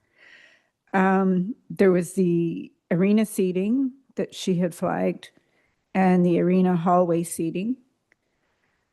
Plus, there was some park infrastructure and renewal enhancements. So, and specifically one of the ones was, and I know I'm getting into the weeds here, so bear with me. In the Parks, Recreation, Culture, Park, Infrastructure Renewal and Enhancements, Westera Park Pathways. And she wants to know where that is and if it is the Forest Creek Stormwater Pond area. Thank you for all the questions. Through you, Madam Mayor, to Councillor Wilson. I will do my best to remember all of the ones you've just asked, but I'll start with the phase 2 arena seating. We did, because there have been a number of individuals reaching out regarding the arena seating currently. I want to get a little bit more feedback because people are requiring extra space to sit without the seatings just based on height or whatnot. So I did request that get put under the line so we can do a little bit more in investigating until we move forward with actually fully facilitating that arena with full seating. If that answers that. I agree with you 100%. I'm just doing my due diligence for Doreen. Okay, and then I'm going to move on to arena hallway seating. I'm hoping to do that through an implementation phase. We may have a bit of funds through just operating budget alone, and if I can do that, if there's available funds, that's the way I was trying to look at it. It's not necessarily a need, but it is something that I do see benefit of, but I'm trying to work it out in a different way just to not leave it as a capital. What was the other? Sorry, I apologize. The Westera Park pathway. Yes, again, thank you for the question. So that was actually going to be phase 2 of the park infrastructure renewal enhancements. If we do get a chance to look at the budget sheets, that is actually one of the pieces in there. But I did ask that it goes into phase 2 for next year. Okay. Yeah. And skateway pump track, could this be considered asset management since it's an existing feature, which needs to be upgraded as well as use feature in Riverside Park? Thank you again for the question through you, Madam Mayor. The pump track that's currently there is very deteriorated, and I don't believe that it can be retrofitted to what the new conceptual design will need. So I don't believe that that would be the case. Okay. And this isn't materialistic, but Parks and Rec Master Plan, pre-budget approval for $100,000. Could this be a refresh on the existing plan, which was done in 2020 and perhaps cost less? Again, thank you for the question. Through you, Madam Mayor, a lot of the Parks and Recreation master plan that was done in 2019 is actually out of date at this point based on growth. So unfortunately, as much as I would love to do a refresh, a full new plan would need to be completed. Thank you for your answers. You heard that, eh, Doreen? I did your job. Okay, thank you. We're going to carry on then. That was Parks and Rec. So we'll move on to our next line, which is planning. And I think you see a singular item. Well, there's more than one. You have the Bell Hall renovation, official plan and downtown secondary plan. Any questions, colleagues? I appreciated the breakout of Bell Hall, just sort of given that there are multiple ways in which this initiative is being funded. So I think that additional slide provides a lot of clarity, Ms. Martin. So thank you for that. If there's no questions, we'll move on to finance and admin. I think colleagues, you'll note that the single unfunded or unbudgeted project was the marketing strategy. This was a unanimous recommendation to proceed with the marketing study from the Community Economic Development Advisory Committee. And I know it's up for reconsideration as we near the end of the presentation. Emergency and protective services, Ms. Dunlop, I think is fairly self-explanatory. I don't think anything has changed. Is that correct? That is correct, Your Worship. Okay. And then, of course, there is, I think, as an addendum to the Parks and Rec slide, the slide just may be a little bit misplaced. There is the additional information about the dome in terms of the actual costs.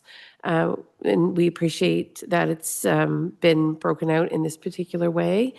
As civil and other, Ms. Torch, I'm not sure what the other would be. Civil and other, what precisely? There's a over $5 million price tag to civil and other. Thank you for the question, Madam Mayor. So part of the civil and other, that would include pieces like utilities, drainage, parking adjustments, and those pieces that would encompass that 5 million. It would also include the removal of if potential contaminated soils. And what else was there? I apologize. And connections to existing municipal water services. I see. Yep, go ahead, Councillor Strachan. Thank you, Madam Mayor. To you, Director Torch, just for clarification on the dome cost breakdown, there is a cost for septic at 1.2 million, and then there is a septic alternative that is far more expensive. Am I to understand that it is possible, but it is cost prohibitive rather than not possible? My understanding was that it was not feasible. Thank you for the question through you, Madam Mayor.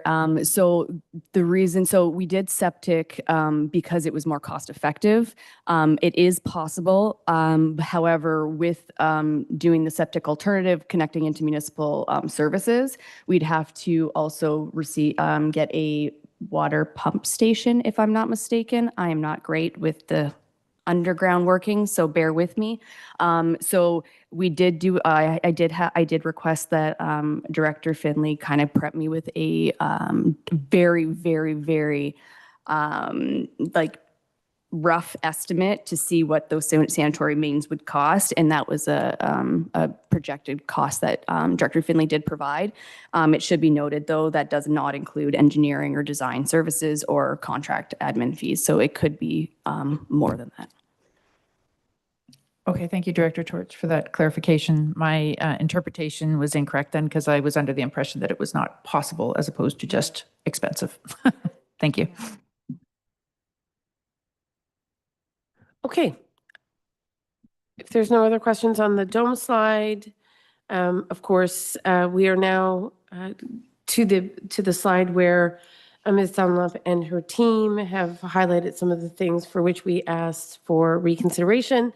this list isn't exclusive. We can add or subtract to this list, but these were items that were not captured in the proposed budget by staff.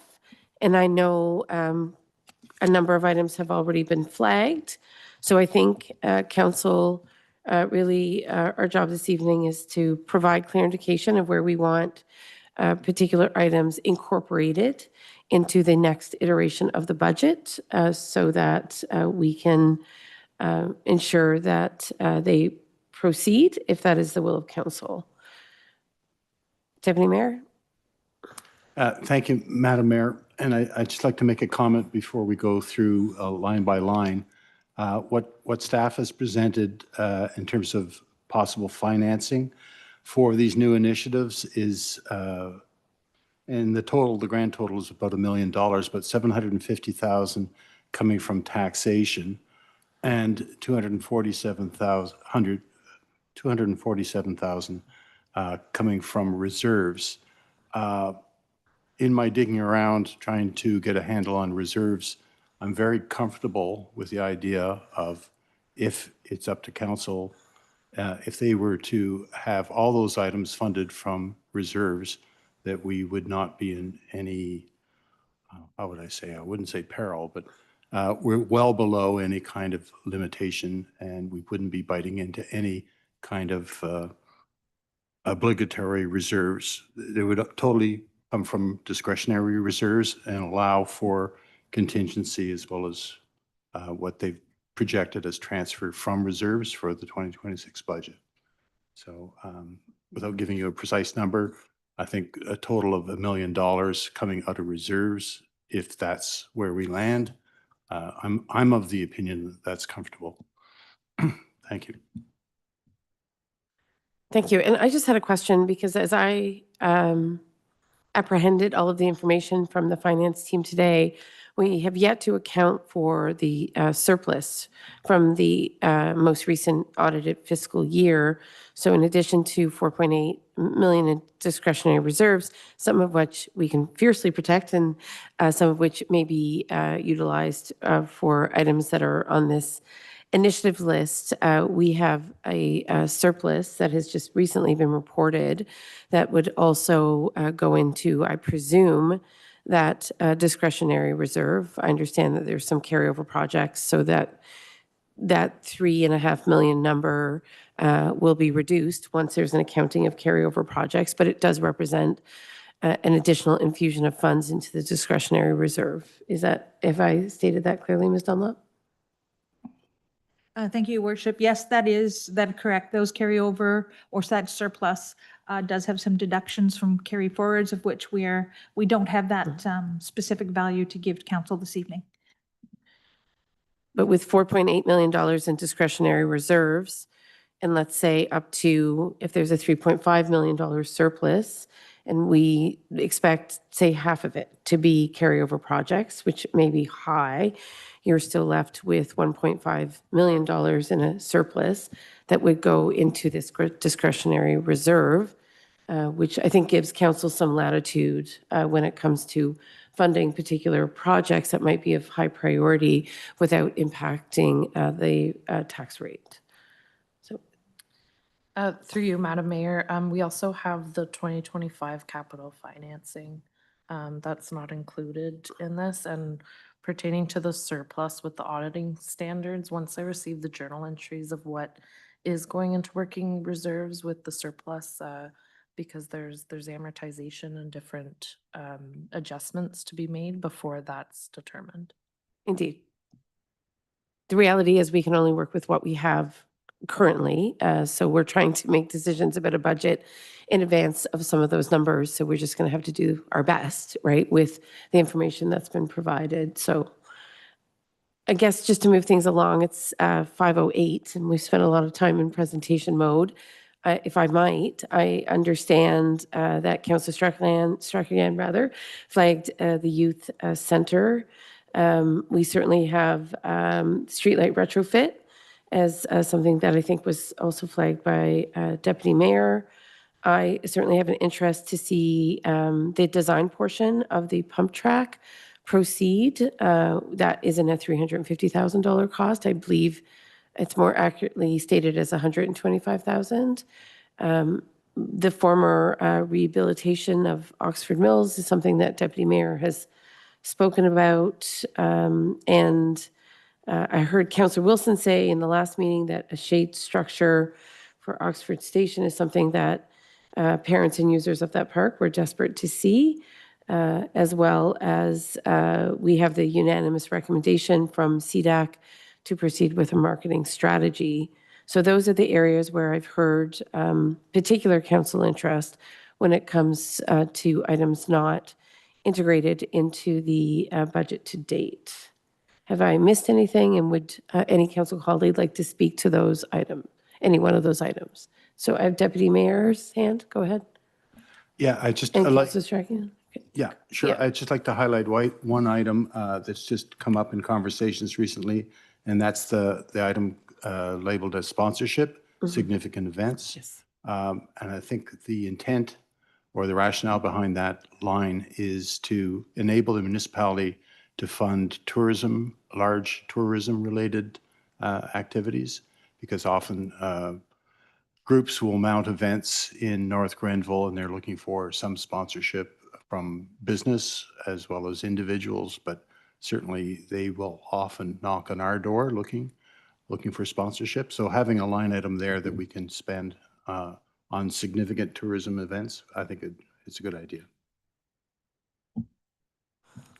Thank you. I appreciate that, and I have found myself in a similar position of fielding requests by large-scale organizers for municipal sponsorship, if you will, often one-off events. So it might be helpful to give the municipality a bit of latitude to amplify its own visibility for signature events where there may be a vested benefit in doing so. But I'll go to Councillor Strachan. Thank you, Madam Mayor. On the significant events, I think it would be good to have that well-defined as to where that could be used, because I could see other groups coming back to us for additional funding, and I don't think that's the intent of this necessarily, so defining that would be good.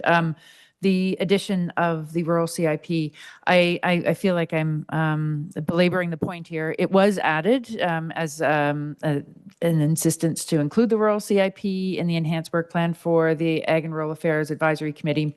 Should we go forward with this, it would be good to have funding in place so that it could be considered for this year. If the intent of council is to not have it administered this year, but to simply finalize the CIP and the rules related to it and have it brought into force for the following fiscal year, then perhaps that could be considered. I'm only concerned that we would put the effort into a CIP and not have any funding available to it with the changeover in councils, et cetera. It could just, fall by the wayside entirely. And given how long it takes us to get to budgets decisions, we would be putting forward a program that could possibly not even be funded in 2027 because it would be too late to the game. So thinking that funding this year would be supporting projects that could be brought in the following fiscal year as well. So for consideration, and I don't know what the number was. I'm not sure if Councillor Wilson remembers what was put in the budget previously, but I would use that as the framework to set up numbers for going forward. Thank you. I do concur with that sentiment, Councillor Strachan, that if we placehold funds, even if there's no launch of a rural CIP until 2027, at least the dollars have been committed and can be carried over for another year because it has been something that has been discussed at length. I understand the policy framework is still something that needs quite a bit of work, but it is, to your point, a priority that was reiterated by the Rural and Ag Affairs Committee and accepted by this council. So if I might, I can see that arena hallway seating certainly is something that I think we accept from Ms. Torch isn't necessary to pursue. I think there's a modified number for the skate park pump track design. Clearly, I think a number of us have recognized that while some really good work has been done on the Oxford Mills Township Hall, it's very preliminary and making an important investment in the exterior of the building. think is critical to its future and to positioning the hall for some future funding opportunities. We haven't been able to capitalize anything to date. I think it's been great to have that initial study, but I think with an investment in the exterior rehabilitation, we'd be signaling to funders that we're very serious about bringing that hall online. So certainly defer to council, but certainly seems worthy for our consideration this evening. So really the things we would be absenting are arena hallway seating, a modified number for the pump track design, and shade structure, Oxford Station. I guess the question would be, Ms. Torch, is what was envisioned when we look at a shade structure? I believe it's a early conversation that was just flagged with Councillor Wilson. I know you have a placeholder number in there for 50,000. Could you see that number going down or up? What would be envisioned at this stage when it comes to a shade structure? Thank you for the question, Madam Mayor. I had visioned a smaller gazebo type wooden feature just to kind of reflect what the nature of the community is. I could see the price going up. Gazebos are very expensive, and then when they start going into certain sizes, we do have to get engineered plans. So I could see that piece going up, but there is I think a greater conversation of what the community envisions in that space is needed before I would make that definite decision, because I think it's a broader discussion with everyone. Yes, Councillor Wilson, please speak to this. I will speak. Great. Thank you. Through you, Mayor Pickford, to Director Torch. The idea, and I think the vision that people have, is a similar shade structure to what is at Crozier Park. So that's that size and for that use. Thank you. If I can just, if that is the case of what we're looking for, we're looking more in the $150,000 range. Just based on concrete and size and planning, because we have to get engineered planning. So maybe there could be an early investment in some designs without fully funding the capital this year, in which case it might be less than 50, obviously. If we dropped it to 25, would that give you enough latitude to do the planning for something, and then the capital could be funded in a subsequent year? Yes. Through Mayor Pickford, and Oxford Station is not going to be the only park that is going to require and request this sort of shade structure. It's just, it was asked over a year ago, and I had kind of requested it. If it doesn't happen, it doesn't happen, but I'm doing my due diligence to move it forward. I think we recognize in these days of very hot summers and climate change that many of our parks would benefit from shade structures. So Riverside Park would benefit also from that. I know originally when we talked about shade structure at Riverside Park, that was our vision, not the vision of what we currently have. That was not my vision. So I think in the future we'll be needing to do something there. okay. Thank you. Just an additional question, Ms. Torch. I had noted that from the feedback I'd been receiving from parents, Arena 2 audio systems are fairly compromised. I don't know what your investigations revealed. I see you have a placeholder number here of 100,000. I'd like to better understand what the logic is for drawing from the tax base.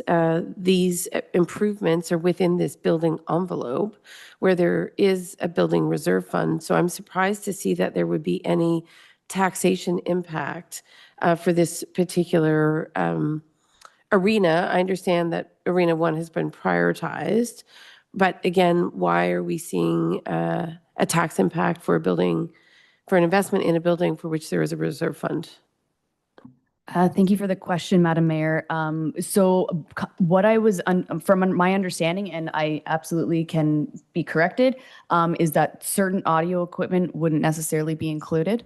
So within our purview under the budget for arena improvements for sound. So part of it can be if it's for the initial system. However, speakers and features that aren't necessarily needed wouldn't be included. And again, I would defer back to finance if I'm wrong with that, and that I will accept that and would love it to be under reserve.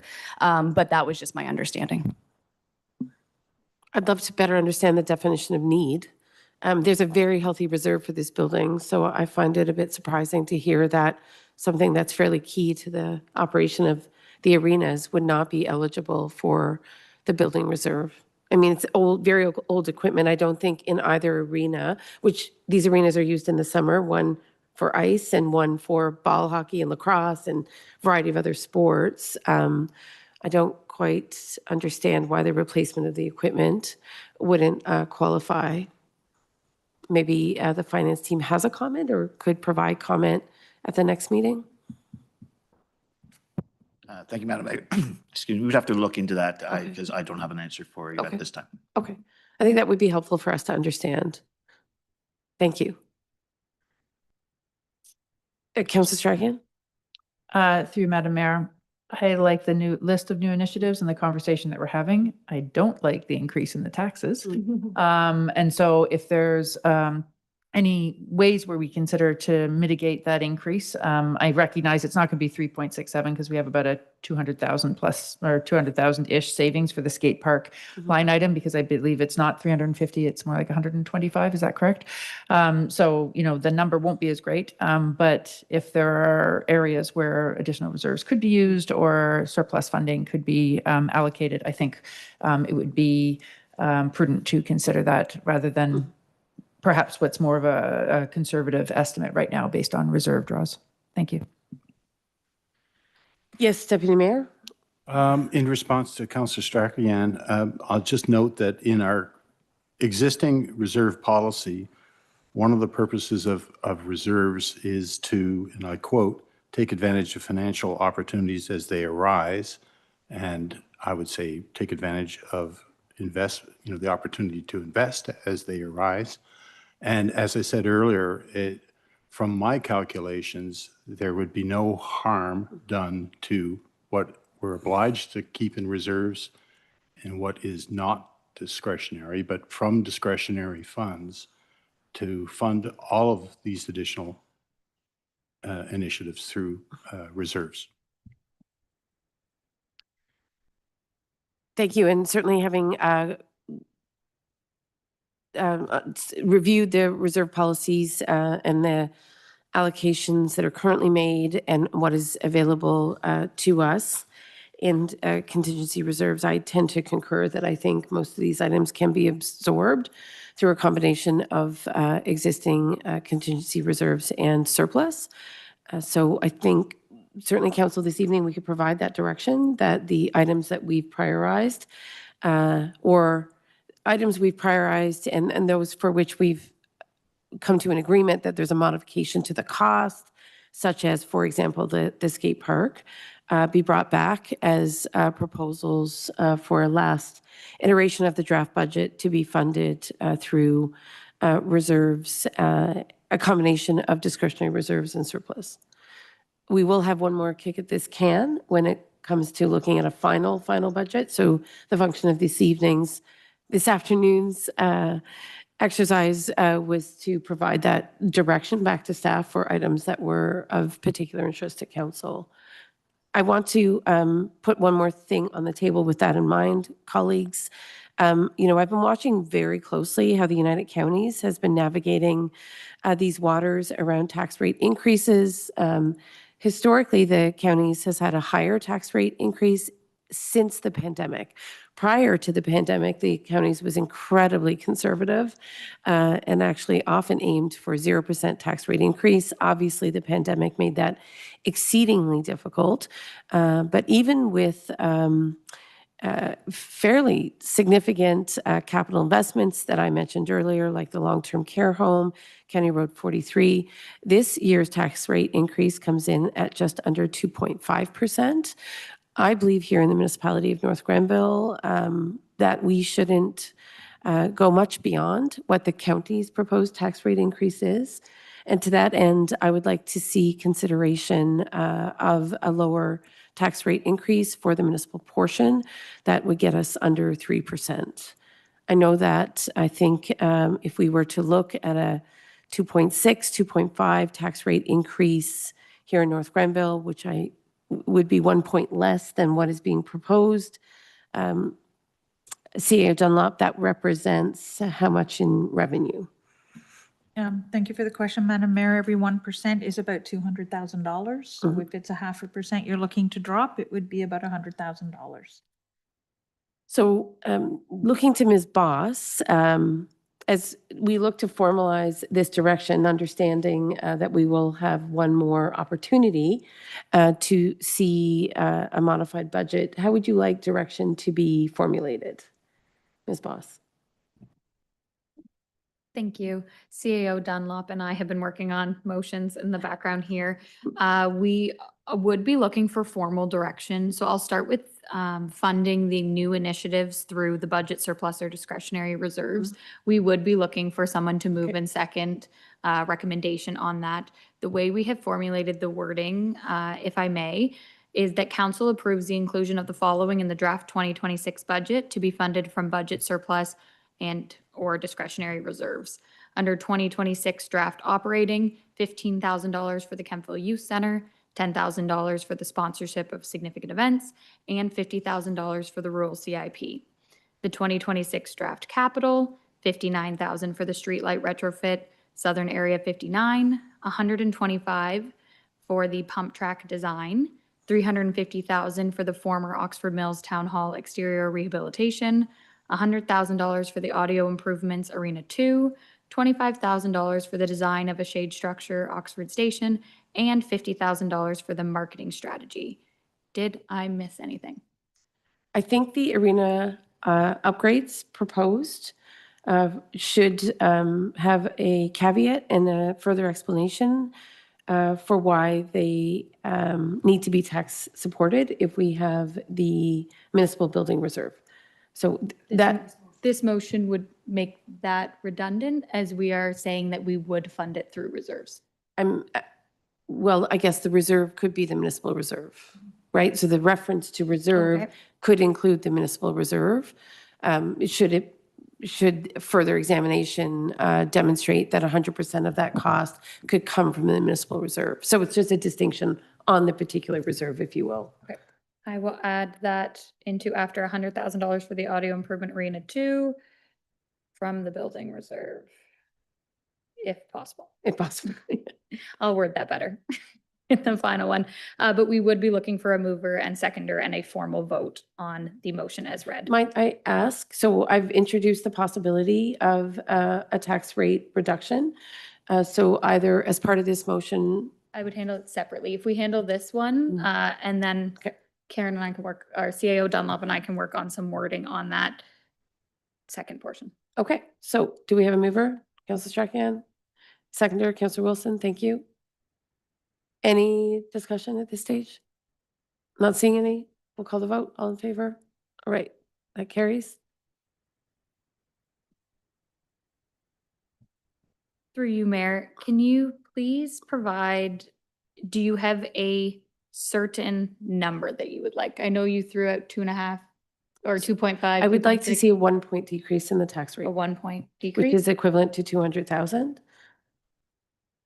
So it would drop us down to 2.6, which is comparable to the United Counties. So what I'm looking for today is direction provided by council, if they agree, in regards to how we would fund that, either from, again, a combination of reserves or surplus or another way. Deputy Mayor? Yeah, generally I'm in support, but I did want to say that once we know what the surplus is for 2025 or have that number confirmed, I think that gives the opportunity for council to provide direction to create some additional reserve funds. And one that I would suggest, this is once we pass the budget, is a tax stabilization fund. And then it'd be quite clear what we have in the bank and how much we can use to offset taxation. Indeed. Councilor Strachan? Just for clarification, Madam Mayor, so the 3.67 that's proposed there is with none of that covered, or only a small portion of it covered by reserves. If the first motion that we just passed goes through, it's no longer 3.67, it goes back to the 3.15 that That's was right. initially proposed. Yes, good So point. it's not a full point Yes. reduction. So I don't know how you want to clarify that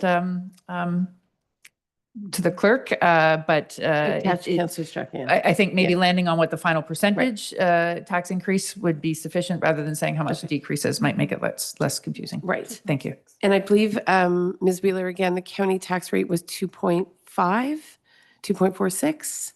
2.46, that's right, Right. Madam Mayor. So if we were to match that, then I think we're looking at a 0.6 tax rate decrease from what is proposed in this budget, if my math is correct. Through you, Madam Mayor, it would be 150,000 that we would need to reduce from our tax support and then draw down further from reserves. And we will be at a 2.42% if we reduce approximately Okay, thank you. 150. Okay.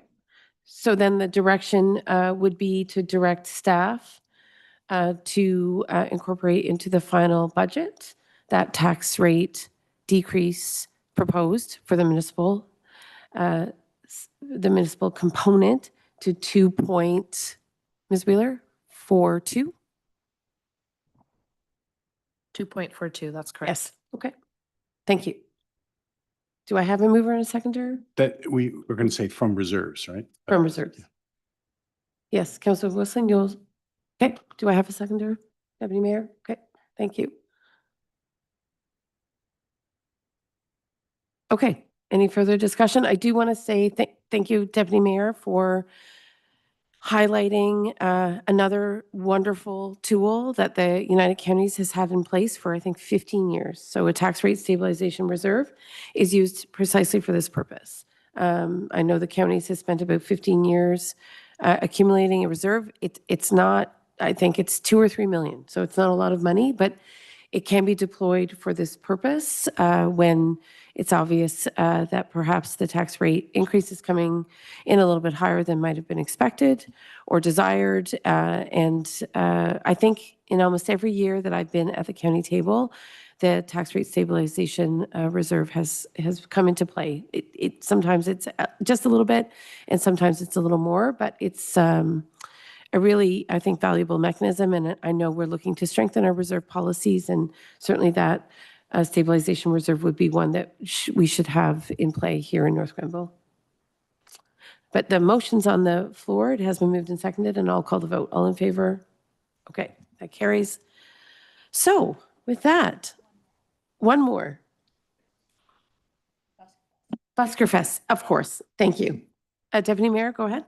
Yeah, I've been messaged by the board of the BIA, and as you know, they've been hosting Buskerfest for the last 4 years, and they're always caught in this crunch where their levy is not gathered until the middle of the year and paid off to them. So they carry an appropriate reserve, but not enough to cover their initial setup costs for Buskerfest. And if that's happening in May, they need to start contracting and hiring people, knowing that that money is in the bank. So I'm going to ask or suggest that we pre-approve the Buskerfest grant so that we can get that money to the BIA to mount the signature event as soon as possible.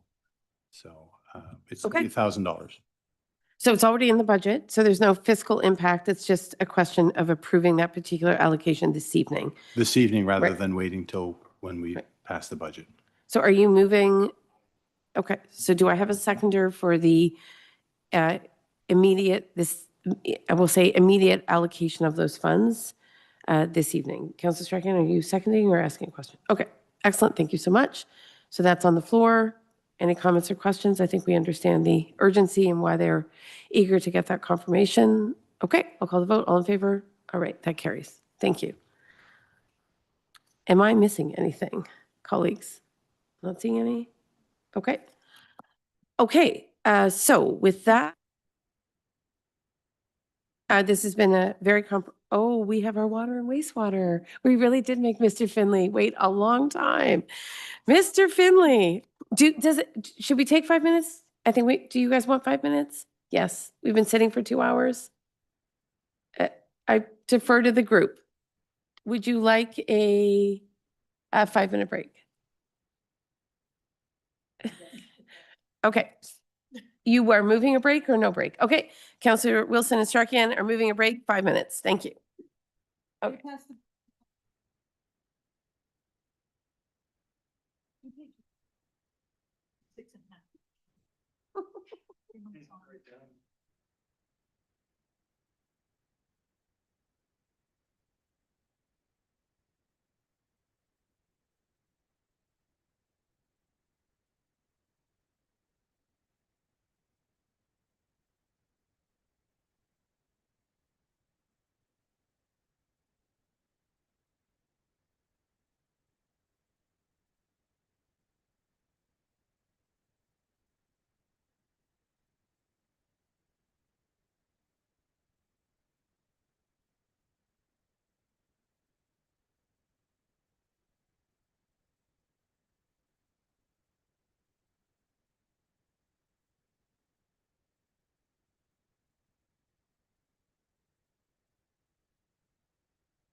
Okay, welcome back, colleagues. It's 5:44, and we've just gotten through deliberations on the first part of our budget meeting in regards to municipal operating and capital. And I know Mr. Finley has been waiting anxiously and eagerly to provide us with some further insight into the operating and capital budgets.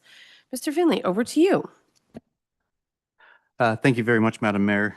So we'll go through the water and wastewater operating capital budgets. A lot of the slides we have talked about before, so I'll get through them fairly quick. But there is a piece on different rate structures and how that impacts the budgets that we'll spend some time on. Next slide, please.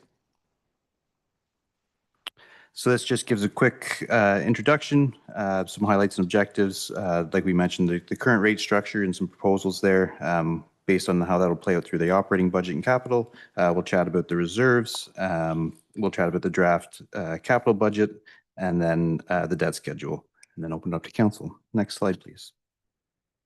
So some of the quick 2025 highlights are listed here. We talked about it at the last meeting. If there's no comments or questions, we can move to the next slide. Next slide here provides 2026 objectives. You can see a nice picture of the start of the expansion at the water pollution control plant to help show that piece. And I'm happy to answer any questions on this slide as well.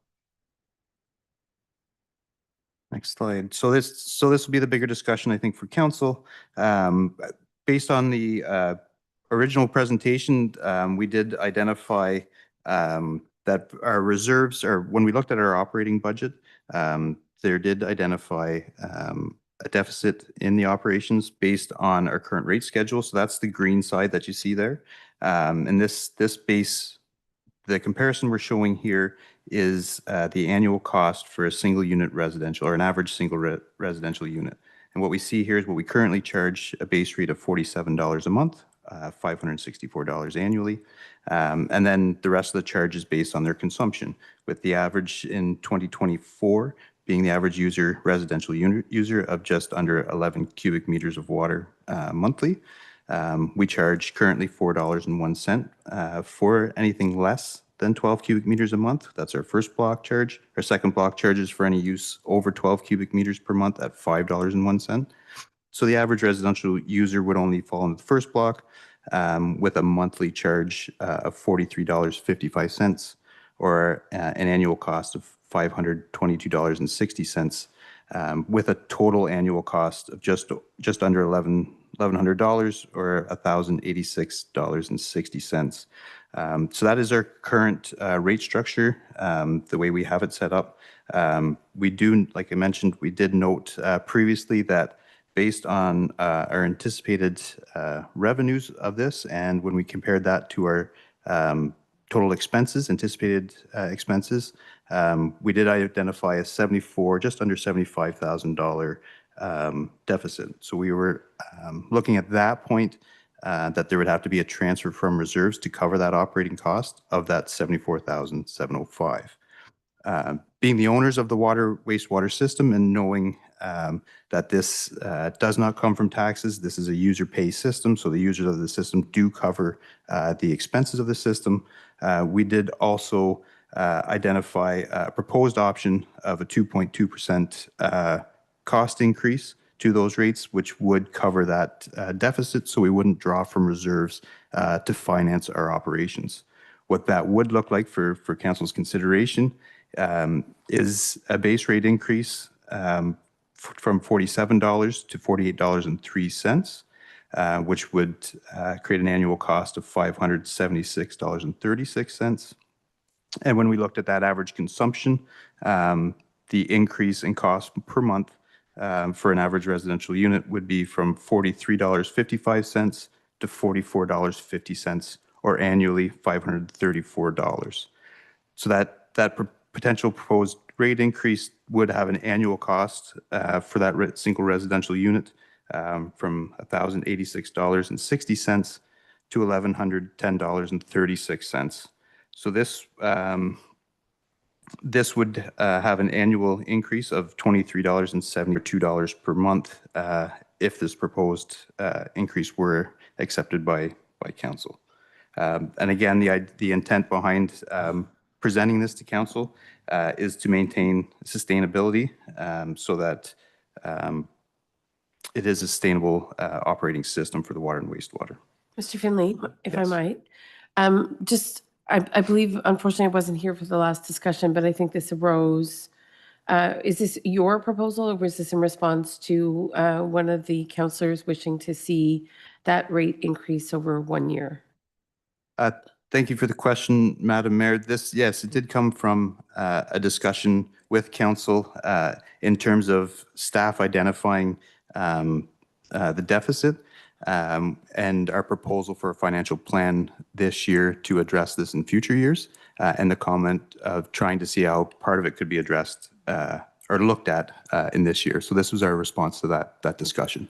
I guess my concern is, I know that when we were initially elected as a council, we sat down, I think, with Ms. Dunlop and her team and looked at a 5-year review of rates and forecast fairly methodically across a 5-year period. I have concerns about a one-off increase in the absence of that review. Just noting that certainly working with the consulting team that supported, I think, Ms. Dunlop through that process, there was really deep analysis of how to ensure that rates over a 5-year period are calculated in ways that ensure sustainability for the system and sustainability for the users. I mean, the feedback I hear in North Grenville repeatedly is that our consumption costs are high. I totally accept that that's for a reason. Infrastructure is expensive. We have a relatively small user base for our systems, but I'm just, for the benefit of council, I would like to really think strategically about a one-off increase such as this without having the benefit of that 5-year review, which is how I've understood our municipality to implement changes when it comes to obviously capital and operating funding for the system. I don't know if you have any comments on that. Yes, thank you, Madam Mayor, and happy to expand on that. So the last rate review and financial plan that we looked at was done in 2019, past beginning of 2020. I think it was one of the first virtual meetings we had as COVID was coming in, and it did look at actually a 10-year outlook, knowing that typically every 5 years it is reviewed again. So that was the outlook that was looked at. We are presenting to do another one this year. We do look at those fees that we looked at and those rate structures that we looked at, of course, were pre-COVID, pre-inflation, and that's some of the demands we're seeing that have crept up prior to what we understood in 2020, which is why we're seeing a potential draw from reserves that we didn't anticipate prior. Those costs have increased. So it is, like you mentioned, it is a one-off just to demonstrate an ability to not draw from the reserve, but that is council's consideration. We just want to make sure, again, as the knowledgeable owner, both sides of that are shown. But yes, it was done 6 years ago now. And why, and certainly just given how important it is to ensure that the operating of the system is in line with the revenue being collected from the users, wouldn't we want to expedite that review if we're 6 years into what would have been that kind of 5-year refresh, right? I remember very well the conversations in 2019, and if we adopted it early 2020, we're now 6 years out. I might have expected to see that refresh in 2025 in anticipation of a 2026 year. So what is the plan for that refresh? Because my only concern is that I felt that the information provided from the consulting team for that rate review that was brought to council was excellent. They obviously did a fantastic job of anticipating all of the needs of the system and how the users, who are household and commercial properties within North Grenville, would sustain the system. So I liked that long-term planning. I liked the year-over-year projections, and I'm just a bit concerned, again, with what might feel like a bit of an arbitrary number assigned to this particular proposed rate increase for users without the benefit of that more substantial analysis. So fundamentally, my question to you is, when do you expect to do the refresh? Thank you for the question, Madam Mayor. It actually was proposed in last year in 2025, but didn't get completed. So we are again proposing to complete it early in this year so that we can understand what that financial outlook will look. Again, we will project 10 years, knowing that a 5-year refresh is typically looked at. Right. Ms. Wheeler? Yes, thank you, Madam Mayor. I just wanted to add, for our initial water sewer budget presentation, we had mentioned that the financial plan is to be updated in 2026. We expect a change in the recommended rate structure due to our increase in the operating costs, which is due to inflation, debt servicing. So in 2025, we had transferred to capital of approximately, I believe it's on the next slide, if we may. Yes, so in 2025, we had a budgeted transfer to capital of 700,000, whereas in 2026 proposed, we were transferring from reserves just to support the operating. So the discussion, and with Councillor O'Sullivan, I believe the intent to propose the smaller increase for 2026 is to help with merging that demand on the operating, so that if we had our 2.2% increase, then we're back into a position where we're transferring to capital to help finance that portion of the water and sewer. It is 26,495, but at least the user fees for 2026 would be budgeted as a transfer to instead of a transfer from reserves. Certainly appreciate that. But my concern is that we don't have a handle on the 5-year projection of what it will take to ensure the system is well funded. So while I appreciate the consideration of a kind of one-off 1-year tax rate increase, I don't think any of us would be able to say to a member of the public, well, what's the anticipated increase for next year or the year after, in the absence of that 5-year review. And that is my concern about, and again, it's just me, at the discretion of council, of course, council may wish to go down this route anyway. I just found the exercise of a 5-year, well, a 10-year horizon, but a 5-year plan for rate increases to be to offer predictability and really plan for that for the next few years, as opposed to adjusting this year and not really knowing what's coming next year, because it could be a proposed a much higher rate next year. But what I appreciated about the report that came to council back in 1920 is there was this sort of incremental, very methodical consideration of how to adjust rates so that the users of the system could anticipate what those rates would be and what have you. So just from my perspective, I'm just one person. It's regrettable that we don't have the 5-year refresh to really give us the full picture. Totally accept that from your perspective and potentially Mr. Finley's, it would be prudent to go down this road. But that being said, it's unfortunate that we don't have the benefit of the fuller analysis, which would orient us, I think, to what might be coming in a future year, because this is really a stopgap measure is what I'm hearing. It's not to suggest that next year we wouldn't be looking at an even higher rate increase based upon the analysis. So I'm just trying to anticipate what else may be coming our way when we're looking at the operations of the system. Councillor Strakian?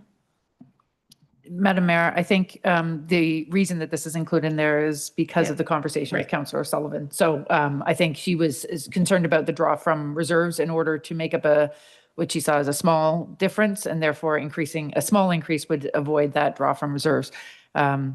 So I think that's the context, less so maybe I think staff is responding to that, and I respect that the proposal's been put forward on that side of things. So however, having said that, your point regarding a very piecemeal approach to what increases look like and what residents could or could not expect next year, you're correct. We wouldn't be able to make any assumptions on that part. And personally, I would rather see a laid out plan for years to come rather than approaching it in a piecemeal way. So I think if I'm summarizing what you said correctly, I would be aligned with what you have proposed.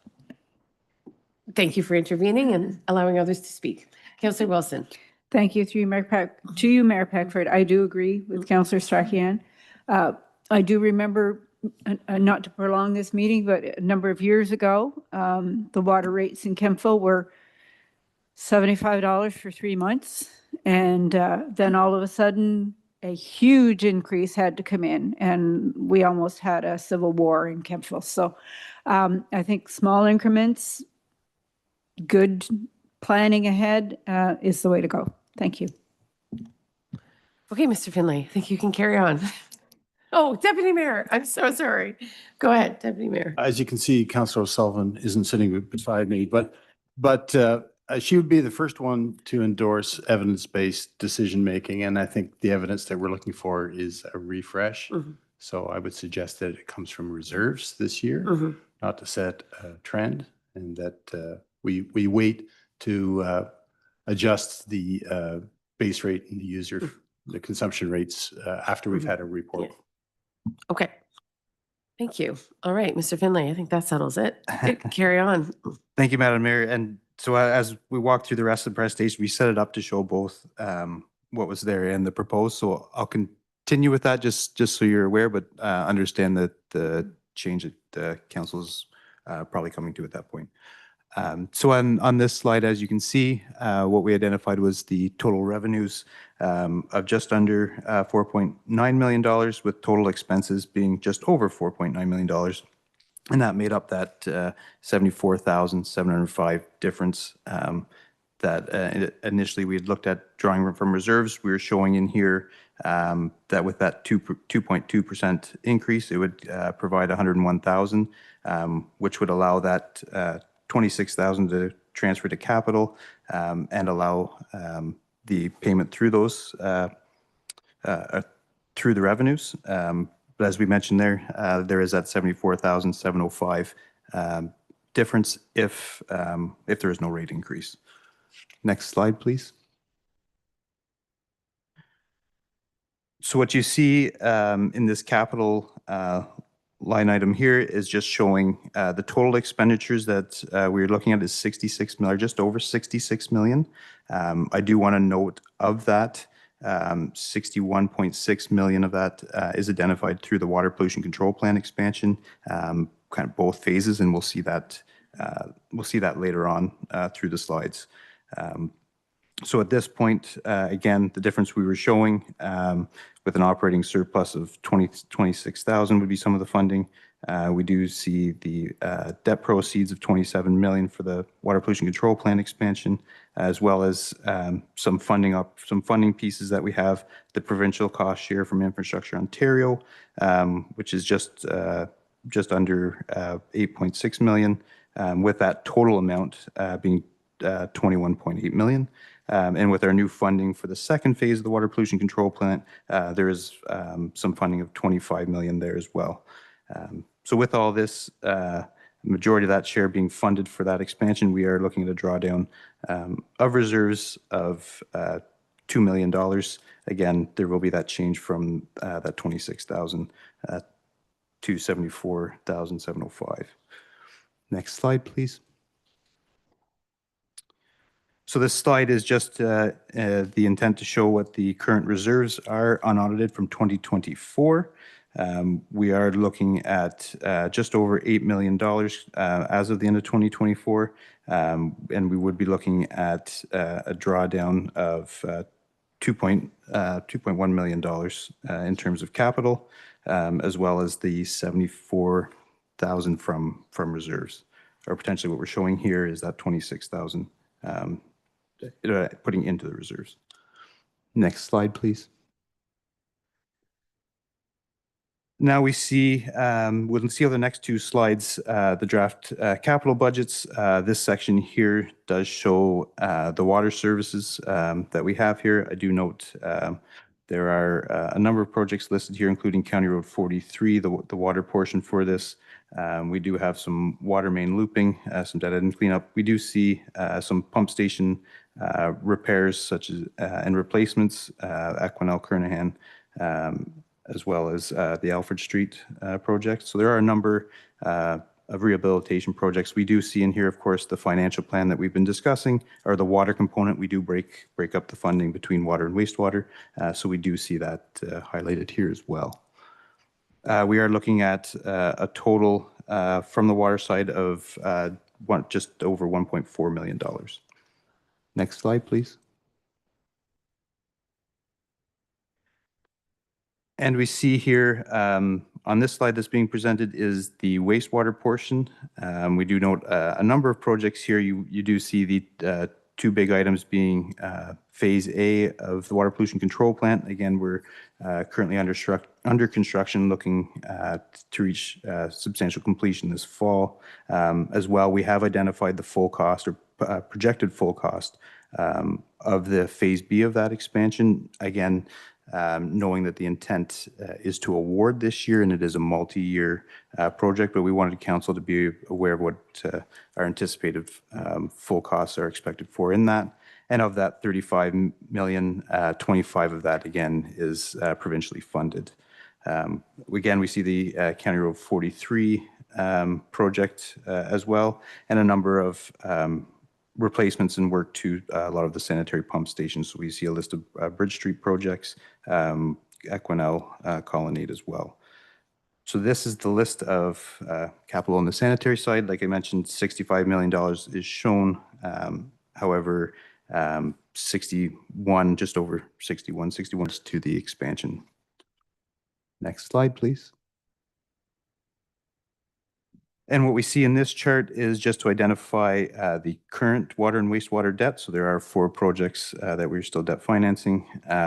What we have here through principal and interest, a total of just over $1.3 million and for this year that ergo proceeds are going to that debt, and a remaining balance of just under $29 million.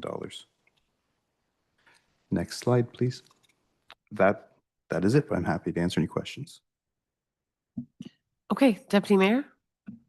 Thank you, Director Finley, for that report. I noticed in one of the previous slides that there was a line item for investigating water mains on Sanders and Clothier, and the budget was $150,000.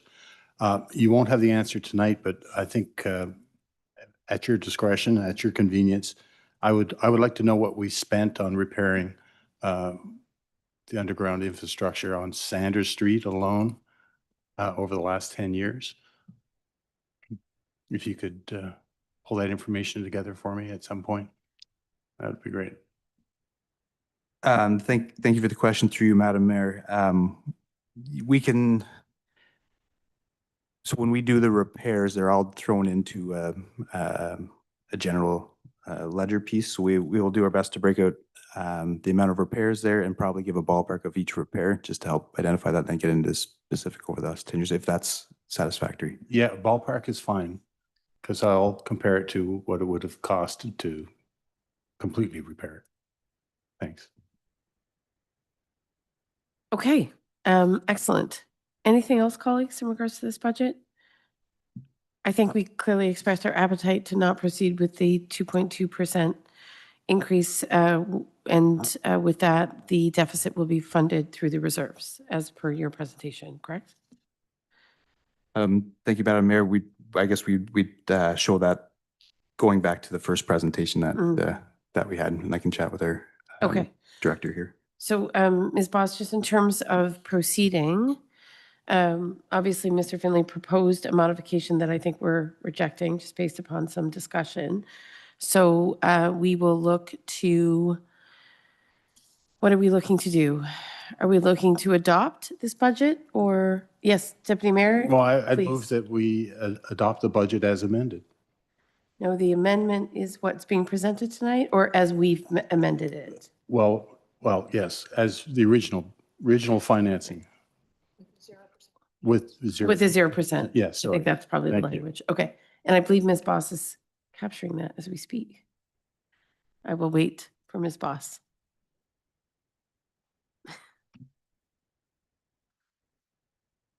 If you need any assistance, Ms. Boss, with language, let us know.